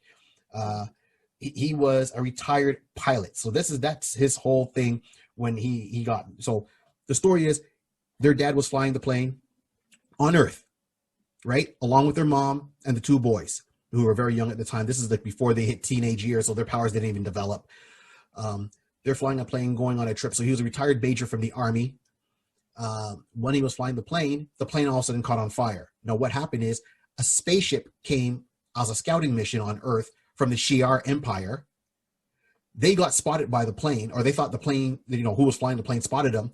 So they shot the plane down. So the plane, of course, gets hit with a laser, burst into flames. It was an old plane, but his dad likes to fly these old planes because he's really, a maverick that way. So, it caught on fire. Everything's burning. There's only one parachute left. So, the mom named Catherine, right? Catherine Summers, their mom, turned around, grabbed the parachute, gave it to Alex and Scott, put it on Scott, told him, hold on to Alex, pushed him out the door. That was it. So anytime you read the X-Men and you hear about Scott getting a concussion, and this is why he can't turn off his mutant power, Yep. that was the accident. So to him, his parents died. The plane blows up. In essence, just like in Star Trek, beam me up. The scouting party beamed up the two survivors and took off back to space. They let the plane crash. So at the point, this is all now tying into the Phoenix Saga. This is the true tying into the Phoenix Saga. Emperor Decan, if you watch the X-Men cartoon, you know what we're talking about. So Emperor Decan was kind of a crazy emperor of the Shi'ar Empire, older brother of Lilandra, and they had another sister who goes by, she changed her name to Deathbird as an assassin, but another story. He turns around and he takes the two of them, the parents as prisoners. He pulls in the mom because he finds her beautiful. He tries to force herself on her. She fights back. He doesn't like that. And he gets pissed off that, she's trying, because he's sexually trying to, take it without permission. So he fights back and he goes, and then, he's got their dad, and I'm sorry, we're doing a whole thing, and, I'm losing Christopher. That's his name, Christopher Summers. Okay. Yeah. Right, that's their dad. So Major Christopher Summers, he's right there. And when he fights back, he's like, would you give your life, for her? And he's like, oh yeah, I'll give my life for her. Don't do anything to her. Take me, let my wife live. And he goes, no, I want you to die painfully because you've been causing me a lot of problems. So he turns around and he kills Catherine right there in front of in front of Chris. And of course he freaks out. He throws him into the slave pit, so to speak. He throws him into, where to keep all the slaves and a prison there. And then he meets a couple of other aliens that were trapped there variously. They turn around, they escape. When they escape the Shi'ar Empire, they're looking around, they find a spaceship, they just grab the spaceship, they take off. Right? So Christopher Summers turns around and he's like, well, to him, my wife, he knows my wife is dead. Right. My kids are dead. He goes, when I looked out the window, I saw the parachute on fire. Even though it opened, it was on fire. There's no way they could have probably survived that. There's no reason for me to go back to Earth. He was angry. He wanted to hurt Decan, and he just forms, the rebellion. These four, aliens, and I said aliens because they're all aliens to each other, turn around and form an alliance and say, hey, we are going to live by our own code. We're going to do like hit and run missions, just to disrupt the Shi'ar Empire as best as we can as our own little form of revenge. Yeah, no, I exactly. So I mean, the kind of segue from there is that their whole mission, it was the bond, it was the common bond that brought them together. They realized at the end of the day that the Ken had imprisoned them for their individual situations, not even crimes. It was just their individual situation, and the Ken had, basically had put them in basically like Barry said, into like the slave pits. And there was one day that Christopher was he was being attacked, and the two other people basically came to his rescue, and that's when they kind of formed the alliance, and they were looking out for the fourth companion, and that's where the two initial people, and we'll get to their names very shortly. They were the ones who were looking for their female friend, their comrade. Yes. And basically, with Christopher's help, they were able to find her and then escape. And like Barry said, they said, listen, we need to leave. Sort of like a Star Wars, kind of like out into the docks. We need a ship. Get that one. Let's go. Go get it. And they took off with that. And that's basically bring us to where they decided to. Christopher, again, he being the... I take it that he was at least being very... I think I might be the person right here who might have some knowledge of what to do. I would call myself a captain. I would lead us to. We will lead us to like Barry said, to do our hit and runs and take out the Ken as best possible. So they basically followed his lead and accepted him as their leader, captain, Kosar, and that was it. And then, like Barry says, beginning of Star Jammers. Let's begin. And that's how it goes out. Exactly. So and I mean, a lot of times I said this one gets passed over because people wouldn't know about it. First of all, they're going to compare it to Star Wars, and it's not really a Star Wars ish. Back in 1977, yes, that's when the first official Star Wars film was released. It was the hype, of course, just like when martial arts came in. Marvel's all over martial arts. When ninjas were the hot thing, Marvel's all over ninjas, right? So when we're talking about space, but these characters still stand up the test of time, and this is what is so cool about it, So, for example, just the name that he chose, a Corsair, is a privateer. That's the definition. He's a privateer. It's a pirate. He's a pirate. And in the Shi'ar Empire, they know that's like, a bad thing for them. And again, he just laughs at it, but because he's the emperor. He's a tyrant. Even though the people follow him, they have to follow him because by blood he is that.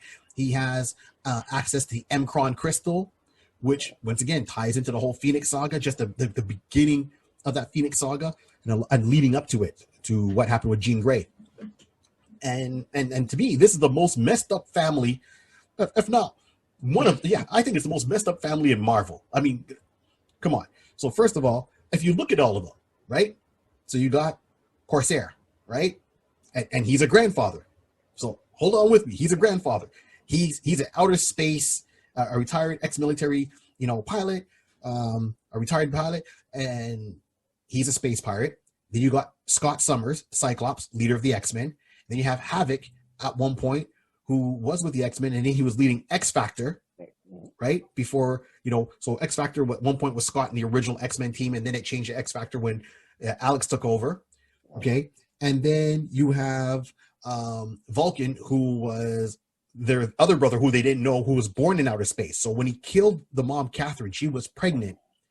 They didn't know, and they raised the baby there, a fraction that was, dedicated to Ken. So he wasn't raised with good intentions in his heart, and powerful, because all the Summers boys are all just like got cosmic power for some reason. You know what I mean? So that's the third one.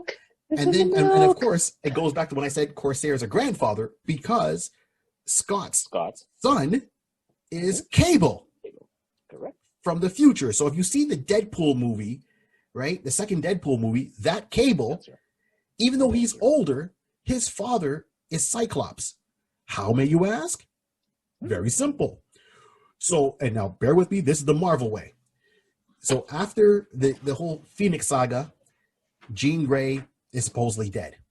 Scott Summers is distraught. He's depressed. He leaves the X-Men. He goes out to Alaska to see his grandparents. When he's there, he runs into a woman named Madeline Pryor. Long story short, you find out Madeline is a clone of Jean Grey. What? Yeah. Gets married to Madeline because she looks exactly, because she's a clone of Jean Grey. Gets married to Madeline, has a baby. That baby is Nathan Summers. Right? Goes on now a little bit further. Jean Grey comes back from the dead, because nobody dies in Marvel. Everyone comes back. Yeah. Too much paperwork. Too much paperwork. Even though in the movie it might seem that someone might die, they be back. So, has Nathan. Well, he was doing his version of X Factor before it got turned over to his brother Alex. So Cyclops is leading. Jean's back. He's like, oh, Jean's back, but I love Jean. So once again, he leaves Madeline to go after Jean, because his own conscience and how he feels about Jean. So Cyclops he's a dick. He got some issues. He needs to work through. That's all I'm just saying. Yeah, he needed a strong father figure in his life. He's got, but where his strong father? Up in the sky, but he don't know that. So no, Scott, exactly. Scotty needs some help. Yeah, well, by the time that he gets married to Madeline and they have Nathan, he knows his dad is Corsair out in space. But he has Nathan. They get into a whole big fight with. Yeah, he knows at that point. he gets in a big fight with Apocalypse, because Apocalypse is now chasing after X Factor, and he's the main villain if you read their volume one of volume one of X Factor. So he gets into it. He infects Nathan with a techno-organic virus, and then someone comes from the future that looks like Jean Grey, almost seems like she has the Phoenix power, and says, "Give the baby to me. We can't save him here, but I can take him to the future, and we can save him there, and we can't bring him back." And it's like, well, either he stays here and dies, or we send him to the future and he lives. So obviously they gave him up, sent him to the future, and that's how Nathan takes off to the future. Then there's a miniseries, of course, Cyclops and Phoenix, where they themselves kind of go into the future real quick. Future. Yeah. And they raise Nathan when he's a young boy, but he doesn't know that those are really his parents. He just thinks they're just people that like him. He grows, so he comes back. And when he comes back from the future finally, he's older than his dad. He's older than his grandfather. And he comes back as Cable, and he changes the name from Nathan Summers to Nathan Dayspring. Dayspring, that's right. Yeah. Of course, he has his own issues, and there's a clone there of him called Strife, but that's a different story. So, this whole family, to me, if they ever were able to get together on the same page, would be a wicked issue.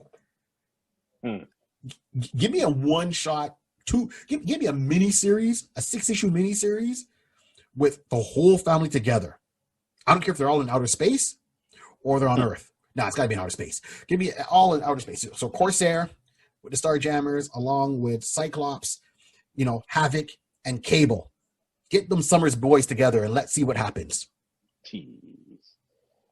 Listen, I agree that they are one of the very unique families that if you really sit down and you start to realize that Marvel organically built that Summer family to be longevity. They are basically one of the key players in the Marvel universe.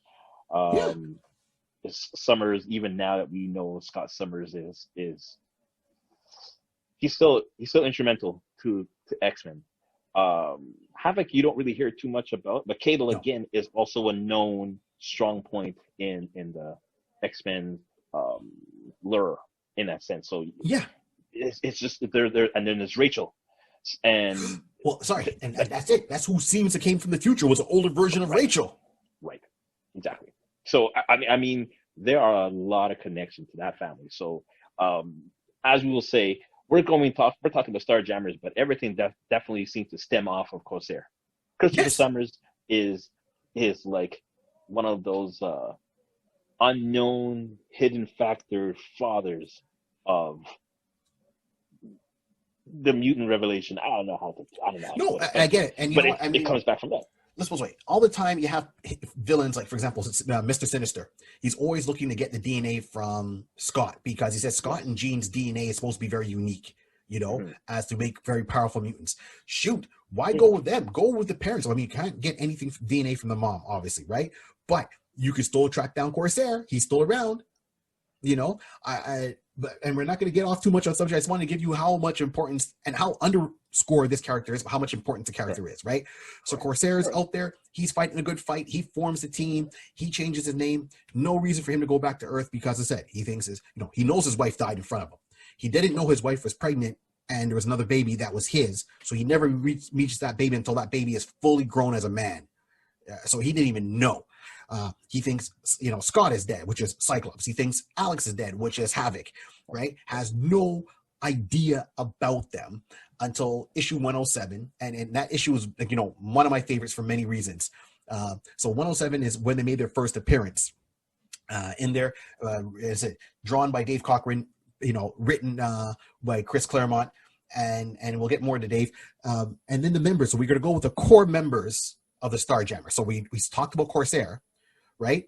Then there's Raza, who's from an unknown alien race, and he's half cyborg. And, he's got the cyborg, the robot arm, the robot eye. He's got a ponytail. He's like the weaponsmith. He's just playing out like a bad man. Smart, shoot first, ask questions later. This is the next day. The Next next day, day. you know, Why am I asking questions? Why am I even asking questions? yeah, he's extremely so. Every time he sees the Shi'ar, he just loses. He goes into I wouldn't say a berserker mode, but he just really has no passion because he's the last survivor of his race. The Shi'ar totally decimated his planet, right? And that's how they always made the story, Keep going. right? So then you have Chode, right? Who's another alien race. So he's a giant looking lizard. He looks like a mishmash between the Abomination and the Incredible Hulk. Good answer. Good answer. Yeah, but smart, super smart. Like he's the tech genius of the team. He's the one that helps keep the Starjammer running, but he's also the muscle. Right. That's for sure. And then there's the Christopher's new love interest. So she starts off as she's a feline character. She's pretty much a cat, literally a cat woman. She's got the whole autonomy of a woman, but she's got the claws and she's got a tail, black and white, and he can't pronounce her name. Her name is totally impossible to pronounce. So he gives her a name of oh my god, Hibit. Hapsiba. Hapsiba. Thank you very much. Hapsiba. So that's the name because this is a name of something he read in a novel when he was back on Earth when he was younger, and that name always stuck with him. So since he can't pronounce her name, that's what he nicknames her. Once again, very skilled hand-to-hand fighter, loyal, and she doesn't even think about going. I don't think she knows where her planet is. Like they picked her up, so she doesn't even know where her own planet is. But so she's never come across anyone from her race. But she's in love. She falls in love with Christopher, and Christopher falls in love with her, and the two of them stay together for the rest of his days. That's his girlfriend / wife without the ceremony. They don't have any kids, but that's and they live that swashbuckling code. They really look up to him because Christopher himself, once again, as a military man, he's a tactician. He's a genius that way. He knows how to plan, use guerrilla tactics, bring it out there. So they're not used to some of the guerrilla tactics that he employs, and he's making headway on that. And that's the life they live. So when they brought them in issue 107 at that point, and that's why he was go back to it, keep in mind that the new X-Men team wasn't around for that long. You had the original X-Men team and then they had the giant size X-Men, and where they brought in Colossus, Nightcrawler, Wolverine, Storm, Thunderbird, Banshee, and Sunfire, along with Cyclops. Prior to that, it was always the original team, which was Cyclops, Marvel Girl, Angel, Beast, and Iceman. That was so. The original team got kidnapped, so to speak. They went on a mission. They got stuck on an island. They came back. Scott escaped. He says, "Oh, I have to go back." They went and got all the new X-Men. Went there, freed the old X-Men. Then the old X-Men decided to kind of go on their own ways. And we'll touch on that differently, to do their own thing. And then Cyclops stayed with the new team. Okay, fine. They're learning to get together. And this is when it came in and it leads into they make their appearance in that 107. That kicks off so much. That issue kicks off, Scott starting to learn, or he will learn about his father and what happened that side. Starts off the whole Phoenix saga a little bit more of what we know it to be and why it became so important and how it was subtly built up. So, Chris Claremont did a great, thing of penciling that whole thing. My favorite is John Bryan, the artist, came on issue 108 of X-Men. And I love his style, especially back then when he came on, he drew everything like Jack Kirby did. So he came on issue 108. He did, once again, continuing the storyline. And in there, it has my absolute favorite moment in any comic book in all the years I've been reading comic books, no matter the company. They see the M'Kraan crystal. They're fighting. They're trying to, Daken's trying to use it to destroy the universe and take over. They're trying to stop them. Jean Grey is just new to being Phoenix at this point, so her powers haven't gotten to that level, and she's trying to mend the tear that's in the crystal to kind of take the can out and then control it so it doesn't do what it has to do. The crystal has a guardian. This guardian is about maybe 3 feet tall. Keep in mind, Wolverine's only like 5'2" in comic books, right? So Wolverine shows up and everyone's fighting because the Imperial Guard shows up. The Starjammer's there. It's a whole big battle splash page.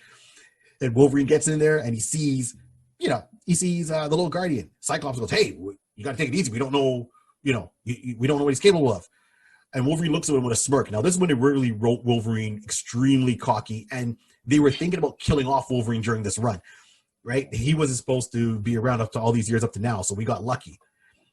John Bryan, the artist, was the one that said, "No, don't kill him off. Let's keep him because he's Canadian. I'm Canadian. I think it would be nice to have a Canadian on a superhero team." That's the only reason Wolverine still exists up today and didn't die in issue like 108 or 109. This little guy turns around and sees Wolverine. He's like, "Yeah, what do you think you're going to do?" He goes, "Don't worry, Cyclops. I'm not going to hurt him much." And all you hear is, pow!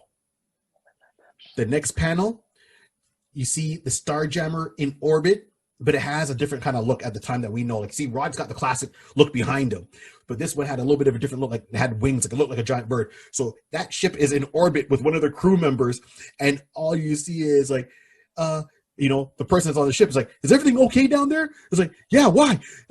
Wolverine just got hit. Wait a minute, I'm picking up a humanoid. He's about a meter or so long, and I got him on the scanners." And it's like, "How's he doing?" Escape velocity. This little guy hit Wolverine so hard, planet side, he sent him out in orbit. He was doing escape velocity.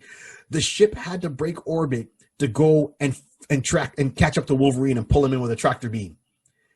You got punched so hard, escape velocity. What's he doing? Escaping. What? How is that possible? Well, he's got that healing factor. That's Unbreakable bones, That's right? That's what saved his life. And even then, he was wrecked. He was out for the rest of the issue. Hit so hard. Escape velocity.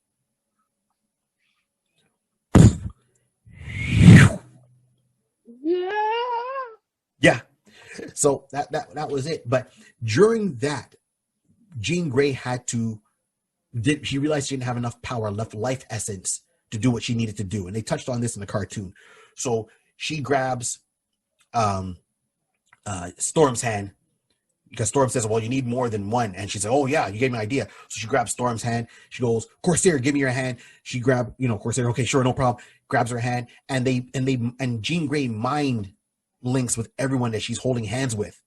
So there she realizes, and she keeps saying, it's like, "Oh my God, no, it can't be. And it goes into more into issue 108, 109.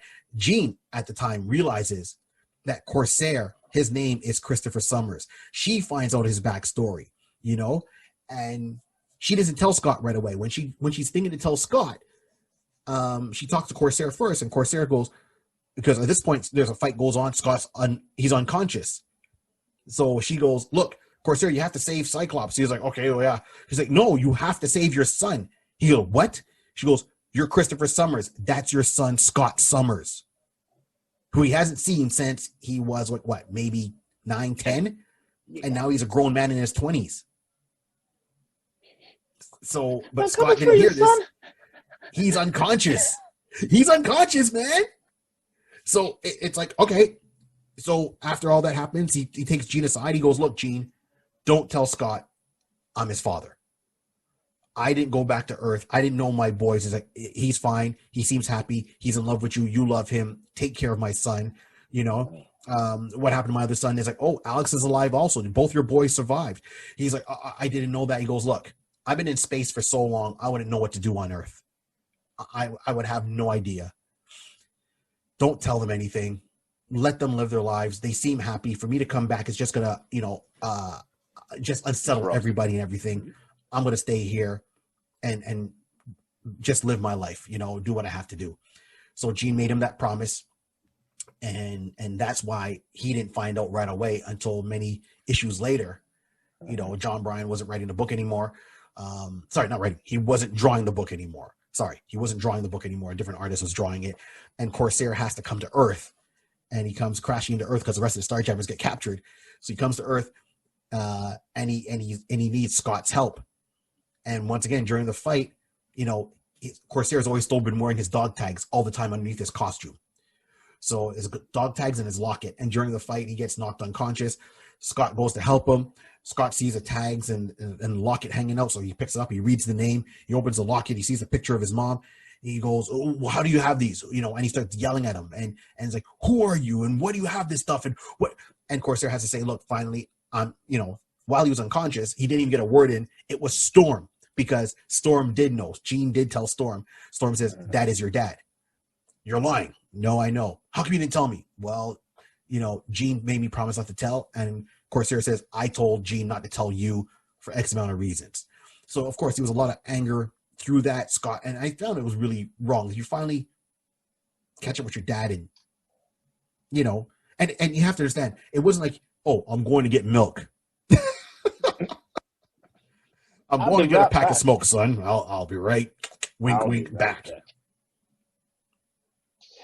Yeah, I mean, it's definitely in those days, the writing, there was always a lot of, conflict and stuff like that, parents separating, single child, it's still now going on. Of course. But, a lot of writing back then those were some key points they've always wanted to emphasize and just kind of like use as good fuel for creative writing and for, atmosphere and drama, and just to bring the crowds in, to make it as they believe as real as possible. So, I in reality, yes, any person will completely be upset with that, and it's completely valid, and the way that went down.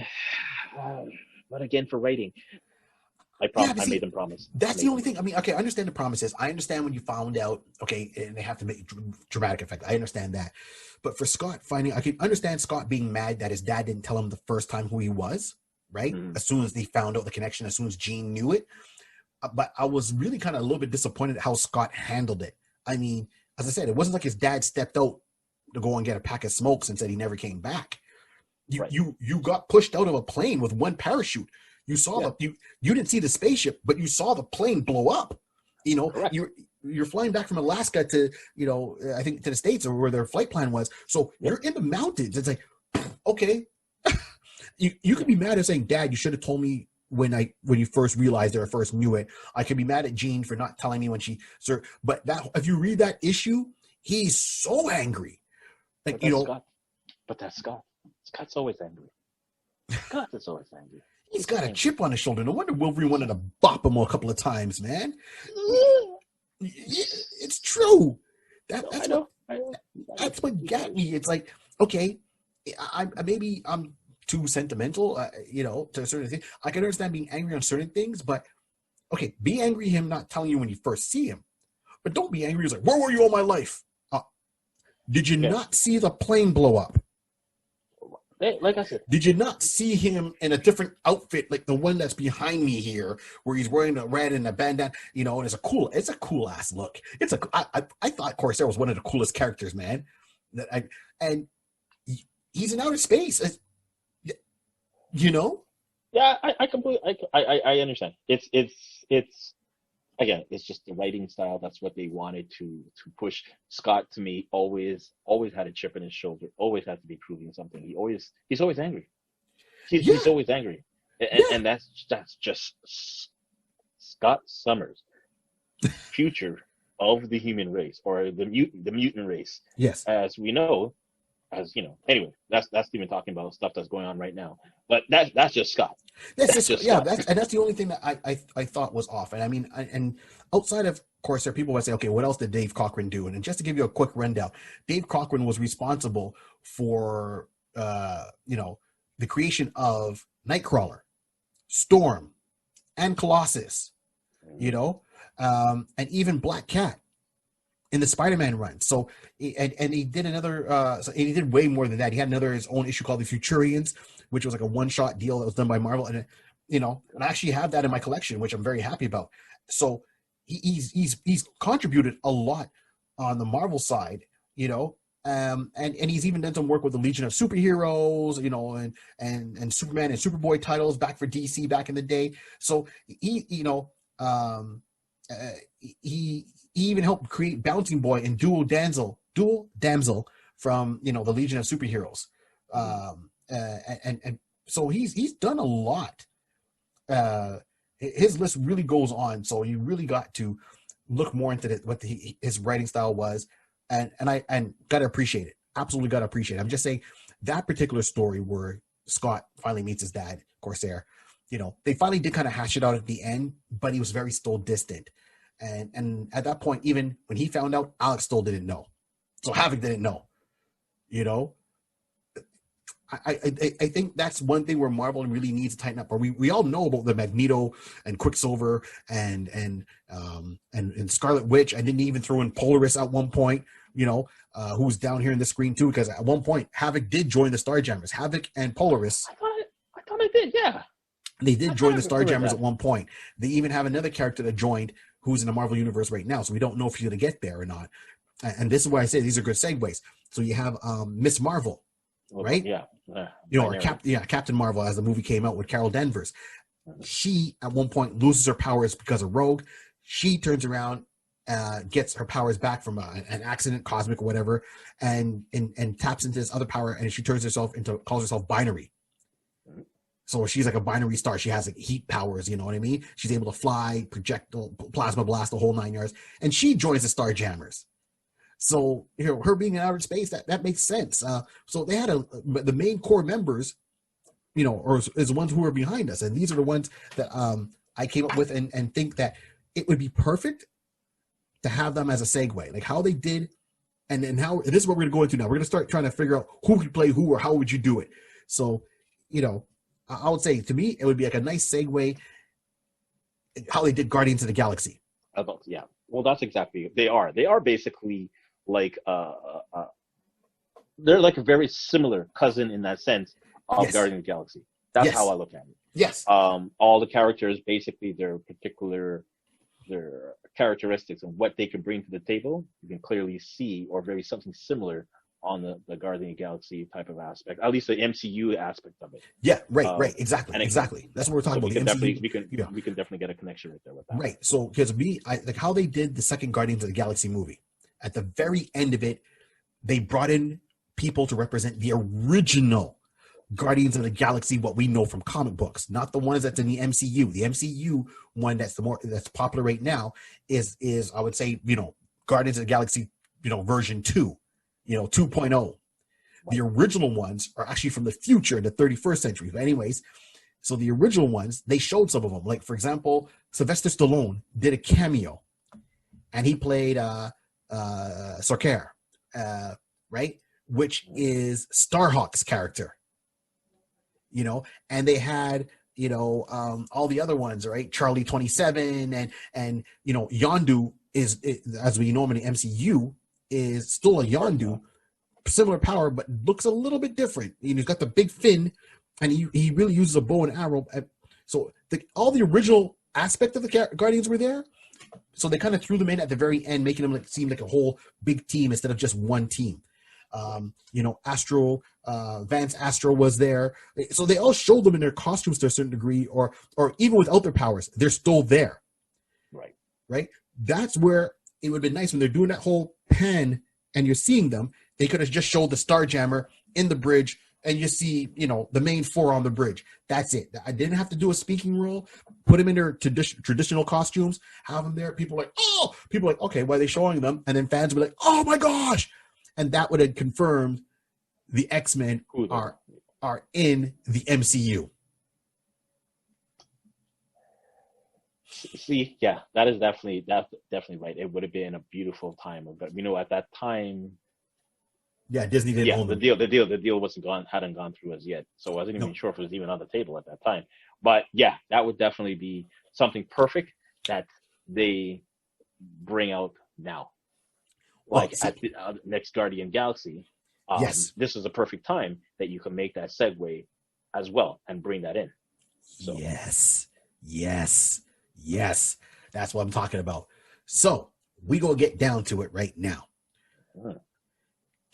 I have ideas clearly of how and who should play the Starjammers. Got it. You ready to hear this? Let's hear it. Okay. Let me pull out the book.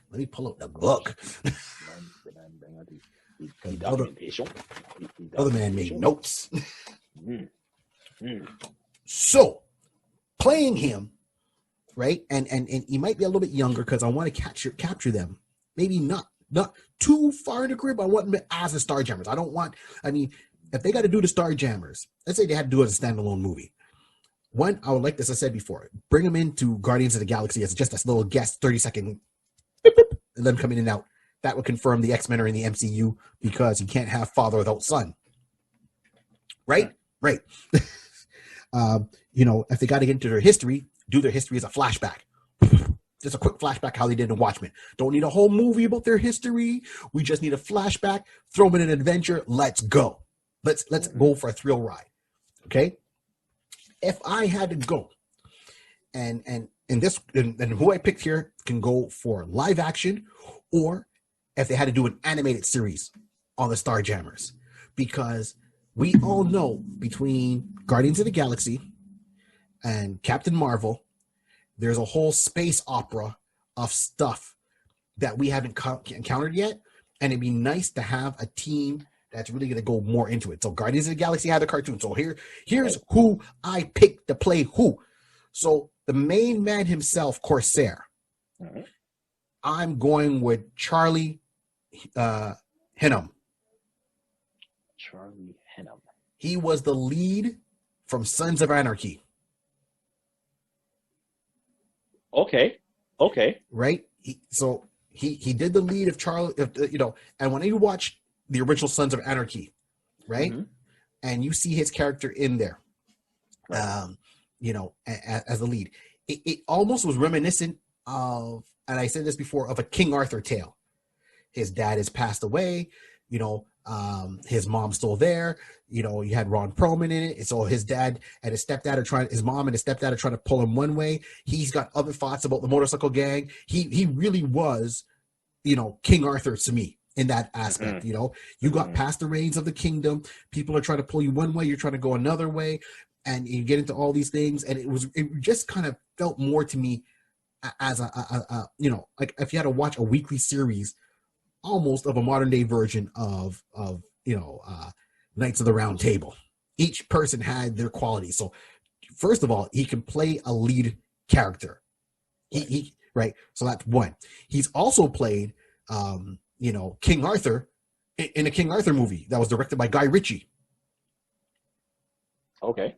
Yeah. So he was, yeah. Okay. Yeah. Okay. Go. Yeah. He was also, what was the other one? Okay, Pacific Rim, the very first Pacific Rim. So he's always been cast as the lead action guy. So Corsair's got the beard. Charlie can grow that beard. Charlie had the long hair. I think he can definitely pull it off, playing that character. Corsair. That's even if he, and I know he's not American, but he did 8 seasons of Sons of Anarchy before, people are like, oh, he's not American. Oh, no, he's not American. Well, he can pull it off. He's got Pacific Rim. He played an American accent. So Charlie Hunnam is my man to play Corsair, Major Christopher Summers. Very interesting. Okay. Definitely, I will give you that one. I was bringing somebody that I thought would be... I'm trying to give that little range. Okay, so... How do I go with this? Because the scenario is the person that I picked is or supposed to be in the Marvel Universe, right. But he's not in the Marvel Universe because due to deleted scenes, and you've seen a picture of him, but it was never, say, a proper confirmation that it was him. But yeah, it was a confirmation. So basically, I'm picking Nathan Fillion to be right. to be Corsair. Now, I'm going that he does have that ability. We've seen him definitely, especially when you start talking about doing voiceovers and if we're going to do anime. Then I was like, oh yeah, I can see him pulling that off very easily. Now, yes, he's older as of now, but I was going because now the only problem is, or the scenario is, we don't know when they're bringing in Cyclops and bringing in X-Men. What stage of the game we're gonna bring them in. That's true. And I knew that could be an option that could work in my benefit. That if he's an older Cyclops, then Nathan will be good. If they're bringing a younger Cyclops, then Nathan will be a kind of like it will be too far reach for him. But Mm. if we're gonna go with that, I'm just kind of going with the older set in the mind. Like he's been Corsair for like 10 years. I'm like going Listen. like more of a I'm going that it was a flashback history, like saying a bleep of like saying having one of those days that he's on the bridge or back in his captain room, and he's just having a little galaxy whiskey or something like that, just to hold him Right. through. And he just remembering these days, and he's like, yeah, I got here by that ancient Shar Empire took my family away from me. My son, the last thing I saw was my wife pushing the sons out the door. And that's all. But he's thinking memory. He's having memory. So I'm going with Nathan, because Yeah, Nathan has okay. the ability to be, Corsair. He does have the, he's a very serious person. So we know him that in what's that word I was going to say? Oh my gosh, my mind just went completely blank on the show. And the show that Nathan. Oh my gosh. Anyway, it'll come back to Right. me. It'll come But back to me, guys. Everyone. I agree with you, because you know what? I actually did think of him, and the reason that I thought he was going to be in the universe as Wonder Man, I was But like, that's exactly why I'm saying, because Right. that's why I said he was labeled or scheduled to be there, yes. but we never have an official that he's in there. If Yeah, he was exactly. officially in They there, then had I'll be a like, little okay, poster or whatever. Yeah, and then that's exactly it. Right. And even there's a comic book where they show him as an actor playing Omega, which is another Marvel character in the background of a Vision comic book. So I was like, so I agree with you, because honestly, that was the first name that popped in my head. Mm-hmm. And I'm like, oh, well, he's something maybe a little bit too whimsical. But then I seen his stuff on The Rookie, Right. the And police this show. is where that's the part I was going to come to. See him on The Rookie, like he can be focused. It's not like he can't be focused, but you can, when you see him in that particular mode, he could be a serious person. I'll be like thinking, yeah, don't pass out on Nate. Don't pass on Nate. Don't pass up on Nate. No. Don't pass up on Nate. You're right. And if they had to go with the older version, I my hat goes off to you on that one. I would say, yeah, Nathan. But if it ain't gonna be Nathan, then it's gotta be Charlie, close second. So that's who I was going for that character. And I'll just add in one more particular ahead. movie that he done, Serenity. Yes. So when he did Serenity, that's where at least you can see the captain. That's what I was trying to remember. So you can see that him being Right, because he was in on charge Firefly. he was on Firefly. So you can see that he was basically he's already shown that he could be the leader of a ragtag crew who are being hunted down by the government, and having ways of just basically saying being out again. Even when the leader of that, he was, I don't know if you want to call him a captain, or Right. he was already a captain of the armed forces when he was there. I Like hear you. initially, that's how his team, half of his team came together, because they were part of his team. So Yeah, you got me, man. he would have, especially if this was done, if this opportunity came right after Firefly, that would have been a perfect Gold. segue Gold. for him to do that. That would have been perfect for me to do that. Okay. Yeah, I hear you. Yeah. All right. So you know what? I go with you on that one, 100%. I rather him, I rather him play Corsair than him play Wonder Man. Completely. Done. Completely. Okay. Completely. Charlie, Completely. I like you, Charlie. I'm rooting for you, Charlie. If he can't make it, you're my pick. All right. So that's who I was going with. So now we're going now. So so then, oh my God. Yep. I'm going now with the female lead of the show, right? Of Right. Hepzibah. Yeah, Hepzibah. Yep. So Hepzibah, who I was going with, and I think it still stands, no matter, is Jamie Lee Presley. Why does that name sound familiar? Okay, you remember the comedy show My Name Is Earl? Did you ever watch that one? Yeah. My Name Is Earl. Yeah. Yeah. So she was in there playing My Name Is Earl. She played like a love interest of one of the other characters. She gets pregnant at one point. She puts on this country accent. Right? Don't let that sleep on you. She does other comedies too. She does one called Mom right now. She used to be a model. She's an actress. Her comic timing is very well. Okay. I think she has the look that she would actually get into that makeup and get into that cat-like character to do it. She can play with different type of voices to kind of give herself, so she can be her own voice. She can get a country twang voice. She would make something really to get into that character. Plus, years back, she did a action movie off of a video game. Yeah, yeah, Okay, no, keep going. yeah. It was not live action Tekken. Hold on, I gotta Google which movie it was, or you can double check to let me know. But it was one of the fight games. It was not like Street Fighter and all that. And she played like the main character throughout this movie. You Mm. know, from that fight game. And so that's who I'm going with is Jamie Lee Presley to play Hepzibah. Okay. That's because to me she would still be with how your choice is as Nathan as the lead man and the love interest, or Mhm. even with Charlie as the lead man and the love interest. I think she would work either way. But Either way. who are you saying? So you said it. When I say this person, Mhm. you're going to. It might be interesting. Charlize Theron. I can never. Charlize Theron. Yes. Okay. Yes. Okay. So she has, again, Hepzibah has the ability, she's hand-to-hand combat and stuff like that, has that silkish, cat-like type of appearance, has Right. that very, sexy charm to her, and get too close to her, she'll scratch your eyes out. She'll scratch it out. Charlize She'll Theron kitty cat you. is She'll kitty cat you out. yes. She'll kitty cat you out. So, Wow, you and got of me course, good on this, man. and then the last thing, because the last thing she did, I mean, not the last thing, but the one again that reminding me, and just it's Old Mhm. Guard. If you guys haven't had a chance to watch Old Guard, check out Old Guard. You Old will Guard or see- Atomic Blonde? That's why I said the latest. But we'll go back to Atomic Bomb as well. I'm Atomic like, Blonde, her character in sorry. Fast and Furious as the villain. oh, Ah, yeah. ah, But ah. but you see, that was you see, again, all these different attributes make Hepzibah very well. It was Yes. set up for you a good live Hepzibah. Yeah. Again, and then looking at the dynamics between her and Nathan, because this is where I'm trying to build off of Nathan. I'm Yes. just running like this will be someone to work off of him.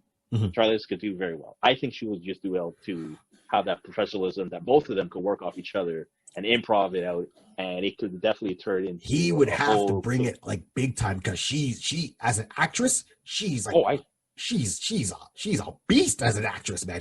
Her talent is like insane. That's what I'm saying. But he will work could do hard it. for his money that day. What I'm saying, like, you'll be getting the sweats. I'm doing good. I'm doing good. The man will work it. I'm worried. I got faith. Mhm. Got you. I got you. All So right, yeah, man. that's who I would say would be my choice for Hepzibah. Okay. I like that though. I like that. So I see how your team's going. Okay. So now for Raza, okay, the weapons specialist, the cyborg, the man has always got a gun and a sword ready to go, ponytail. I wanted to add some flavor to the team. So I went with, and his name is, and you won't probably know his name, but I'll tell you who he is. So his name is Gino Vento. So Gino Vento right now is on the TV show called The Mayans, right? So if you watch the TV show The Mayans, or you want to know who he is, you have the main, so not the Mayans, but you have the other gangster in there, played by the actor used to be on Law and Order. So he's his bodyguard. So Gino is, Latino. He's got a little bit of a goatee, but he's got long hair, but he keeps it in two separate braids that run down the back of his, from the top of his head down the back of his head to either side. So yeah, if you look at him from his Mayan look, that there, and he can act. He's got the acting chops. He's done a whole lot of stuff. Obviously, he's got a reoccurring character on the Mayans. Hopefully, they don't kill him off one day. And he's a little bit funny. He's a little bit crazy. I think physically he has that look. Acting wise, he can definitely pull it off because he's an enforcer for the big one of the big mobsters in there. Okay. Yeah, you see who I'm talking about? Yeah, I'm pulling him up right now. I'm pulling him right now so I can take a look at him. Uh-huh. Okay, yeah, I know who this guy is. Yeah.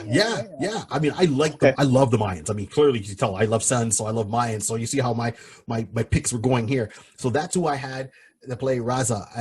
If he's gonna be a weaponsmith, he's physical on the show. If he's got to pick it up, he can do it. In the show, he's got a gun, he's got a knife. Yeah. Okay. No, I'm good. I'm good. I'm good with that. I'm good with that. All right. Who you saying? Who you got? Who you So got, man? Who you got? who I got? Who I got? Okay, cool. So I'm gonna go with a person. I don't know if you may know his name. You probably will. Brian T. Brian So T. Brian T. Uh-huh. East Asian. He's been, recent stuff. He's been in Chicago, Chicago Fire, Chicago Med. Mhm. But you will probably recognize him as being Shredder in the Teenage Mutant Ninja Turtles Out of the Shadow. Yes. Yes. So I was going with that. I mean, also Hawaii 5-0, he Yes. was Yes. Yes. he's from there as well. But Yes. Liu Kang from Mortal Kombat Legacy, the TV show. Yes. So and from Wolverine, Naburu. Yes. Yeah. Yeah. So this is, again, these are all action stuff that I'm pulling out from. Right. But definitely from Shredder, having the ability that he's gonna have to be battling and stuff like that. Yeah. Wolverine, he was he's action based and stuff like that. So he has no problem being physical. He has no problem wielding a sword, wielding a weapon, and basically being able to show that he has the chops. Right. To you put that in his hand, it's believable that give this man 5 minutes, you may not make it out. He will take your life, and he will feel no way, and ask questions next week when he thinks about it. That's what I see. When I see my boy Gino. Gino but don't play. I look at Gino, but that's what I'm saying. Once you put Gino in my face, and I just think, ooh, this is a good tight one. I'm like, this is a Gino may take it in for me, man. Honestly, you gotta have that. You have to have that raw. You just gotta have that look. yes. Okay, here's a good way of looking this way. I know I said the criteria earlier that Scott Summers always mad and whatever the case would be. Right. But Scott is just mad and just anger. Right. Right. Raza has he's a warrior type. Yes. Anger. It's a warrior focused. type. He's a focus. He may be angry. He may be seen mad, but he has a warrior type of blood. You can nearly say like if a Klingon was consistently always upset and just like saying, "I will kill you if you look at me the wrong way," Klingons will say it, but they'll at least give you a half a second to inhale. You sure you want to do that before I stab you in the neck? Raza's like, "What? You shouldn't have looked at me in the first place. I don't know why you even breathed my way. Why'd you even bring it? Why'd you even bring it? Come here. Give me, just take up the dead arm and just wipe and just. I'm gonna clean my blade off your shirt. The last thing you see is me cleaning my blade on your shirt while your eyes closed for the last time. Right. Right. So I'm gonna go because of that type of mentality. Yes. Yes. I will give Gino. Yeah. I will give Gino. I will give it to Gino. All right. No. It's like that's just like. But Brian T, that was a good one though. I didn't see that. No, that was a good one. That was a good call. Once you said Gino Vince, I'm like, oh, I think I know. And then I see his face. I'm like, oh, I know you. Yeah. Oh, you can hurt somebody. Yeah. See, that's another scenario. You got to understand, guys. When we're saying these type of people, hopefully we're giving you the understanding. This is from our own perspective. This is our own fan thoughts.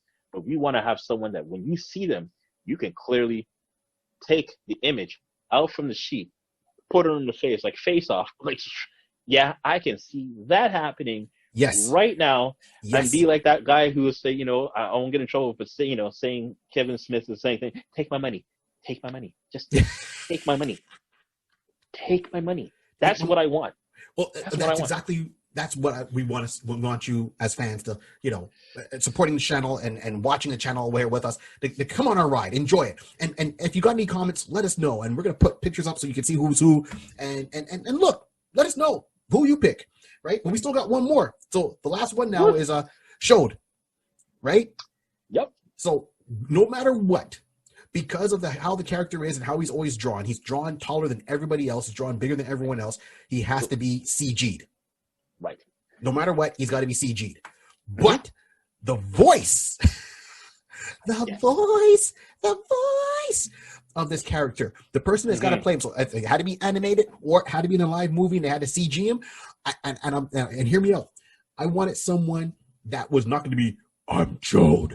I'm I don't want the deep voice guy. I think it's fun sometimes we have the big tough guy and he has a little bit of a softer voice and he has to portray that some way.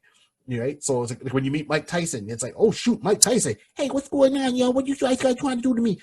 That's Mike Tyson, but you still ain't gonna mess with him. You ain't gonna make fun of his voice in front of him or within earshot.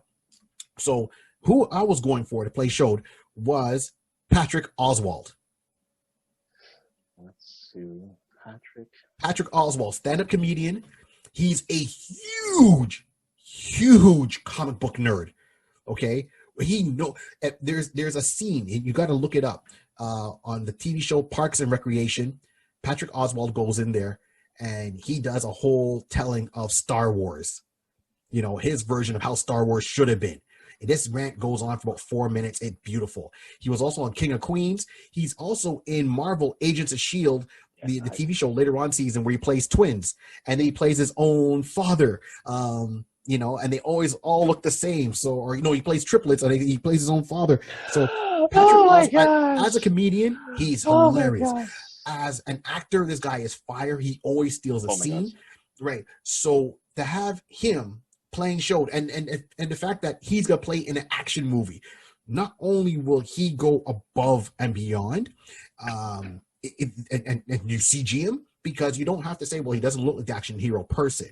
He doesn't have the big muscles. He's not 6'2". No, it's gonna be CG. So let Patrick Oswald play him because he's tough, he's a fighter, and he's intelligent. And when you hear Patrick talk, you're gonna sit there going, Patrick knows his P's and Q's. Right. And Patrick, you don't have to tell Patrick the source material. Patrick knows it and will tell you the source material, issue by issue, line by line. You understand that? Yeah. Pat knows. Pat Oswald. That's who my Showed is for this Patrick team. will basically just say, "Listen, we're doing the script. Can I just run off? Just kind of run off the chest after that. Sure, Patrick, no problem.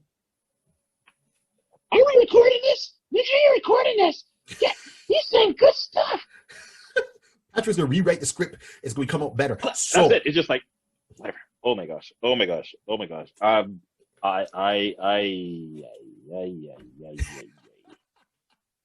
I can't even get past that now. Now it's not even default to who I'm gonna pick. Like I'm going with somebody that. Okay, so basically, what we know of Cho, is that he's like a big giant, Yes. but a giant teddy bear in that sense. He's when he needs to, bring the muscle. The muscles it's game are there. time. It's game time. But when he's not, I mean, he's friendly. He has that type of social type of, he's people like him. So I mean, he's very a people likable. person. He's a people Regardless person. of his appearance, he's a people person. When it came into the X-Men and they were meeting the Starjammers for the first time, well, the rest of them were like, we're the Starjammers. He's like, hey guys, how you doing? He's the one that's going to talk first before swinging a punch. But when he's about to swing a punch, you might be doing escape velocity. Yeah, we might just say that. I'm not saying. I'm just saying. So it's hilarious when you said Patrick. My mind. Oh my gosh, that can work. And then I went to Tiki from Thor Ragnarok. Right. Yes. The director, right? So yes. when he did Mog, no. Oh my god, I don't know why. Oh my gosh, I can't believe I know he had the high pitched voice, like he's almost sound like Australian. Yeah, and it just like, oh, that makes sense. We will accept that. I can't see nobody. I can hear no one else but him now. Going forward, I can't hear nobody else from him. So now that you put Patrick in this mode, I'm like, oh, that's so good.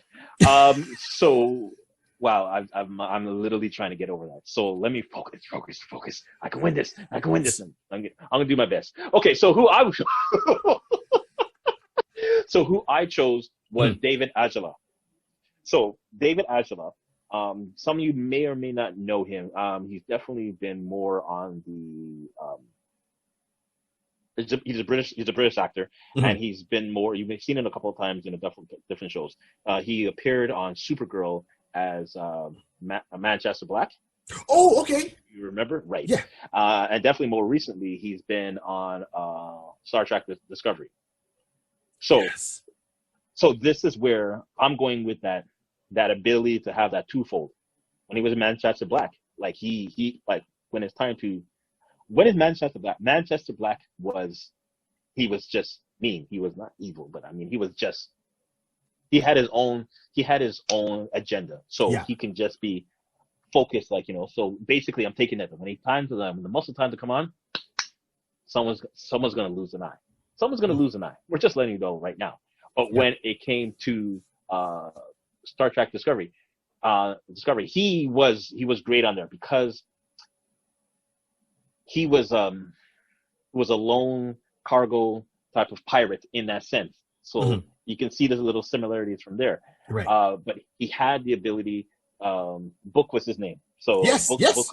Booker was who was. Yeah, he had the love interest with the main character. Yeah. Exactly. He always had the cat on his ship. Always had the cat in his ship and everything like that. But at least you can see the soft side because he had the cat on his ship.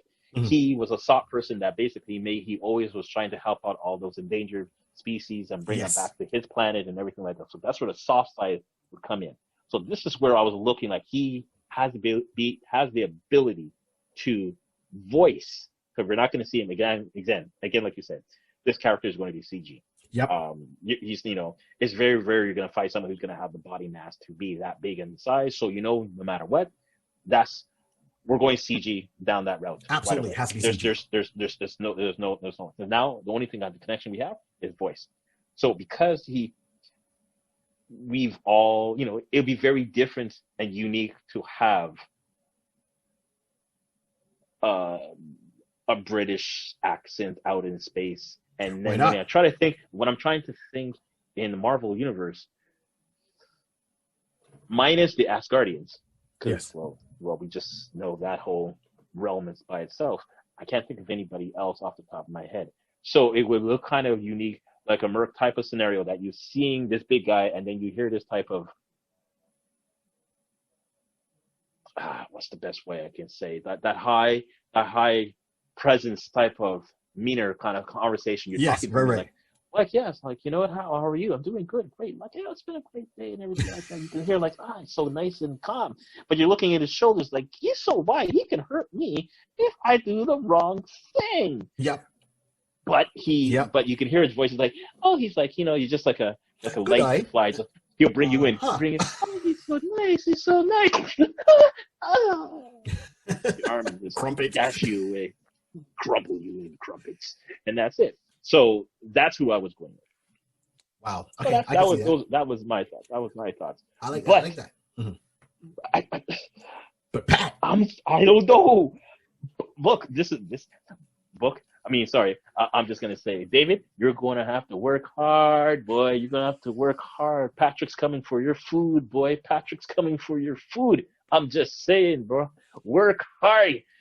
But Patrick's coming for your food. I'm like, that took me. So I'm like, I thought I had that. I'm like, listen, I'm going good. I'm going strong. I'm going like 3 for 3. I'm going true. Patrick Oswalt. That sounds familiar. And then when you start going through the stars, I'm like, this is not good. Oh no! Work hard. Damage. Damage. Yeah. No, I was coming, man. So this is pretty much 2 for 2. You got 2 good ones. I got 2 good ones. I really came in at the end strong. So you know what? We go end this one off here. Once again, thank you for listening. This is one about the Starjammers Corsair. We know we had to go a little bit around to fill in some more history for you. If you want to read more about them, start off with volume 1 of the X-Men, issue 107. That's when they come in. 108 is when Chris Claremont, he was writing it the whole time, but that's when John Bryan took it in, and it was such a beautiful thing. They have a couple of miniseries out there for Starjammers. They're easy to find, trade paperbacks that will put their whole run together, and you'll see what they do. Signing off here, my name. And let me just make this last point. I'm gonna say this right now. I know we have all the stuff on Disney Plus going back and forth, and this is great. I'm loving it. Disney Plus should really consider doing a series like either Marvel Spotlight or Marvel Premiere. If they would do that and just do 1 or 2 cartoons, make it a 40 half an hour, 40-minute special on maybe one on the Starjammers and then one on other characters that we are going to talk about in the future. This would be a cool way to show the fans something without committing to a long 12, 13 episode run, or a Completely. full out movie, Completely. yeah. I Completely. mean, let's keep in mind, back in the day, and I'm saying back in the day, it's not, that far back, Marvel came out, and when they did the first Iron Man movie, keep in mind, they came up with Doctor Strange as an animated movie. Yes. The reason they did that is because they said, we don't have the money to do the budget effects. for the special effects at the time. So they did it as a cartoon movie, and it was really, really good. So really go back and watch it, and look what happened all these years later. We got the live action, so I think that they should do a Marvel premiere or Marvel spotlight, bring back their old titles, do it as they're doing What If. So bring it out, wet people's whistles, see what maybe fans will really get excited about, and then take it to the next step in a couple of years, or if not sooner than that. So that's my 2 cents. I'm going to keep pushing that. We're going to tag all this stuff. And on that note, my name is Barry3D for Deep Dark Delicious. Hey! And I go by DJ Rod C. Yo! Right on. And this is the iConis podcast. Thank you for listening. Thank you for watching. And at the end, please check our links, share, subscribe, hit the like button, please, let people know. And if you can help the channel grow, that'd be greatly appreciated, so we can kind of keep doing this more often and update our equipment and stuff like that. Then all that goes towards the channel of making it grow. So thank you for your time. Thank you for your day, and keep in mind that the world started here with an HB pencil, a piece of paper, and imagination. Signing off.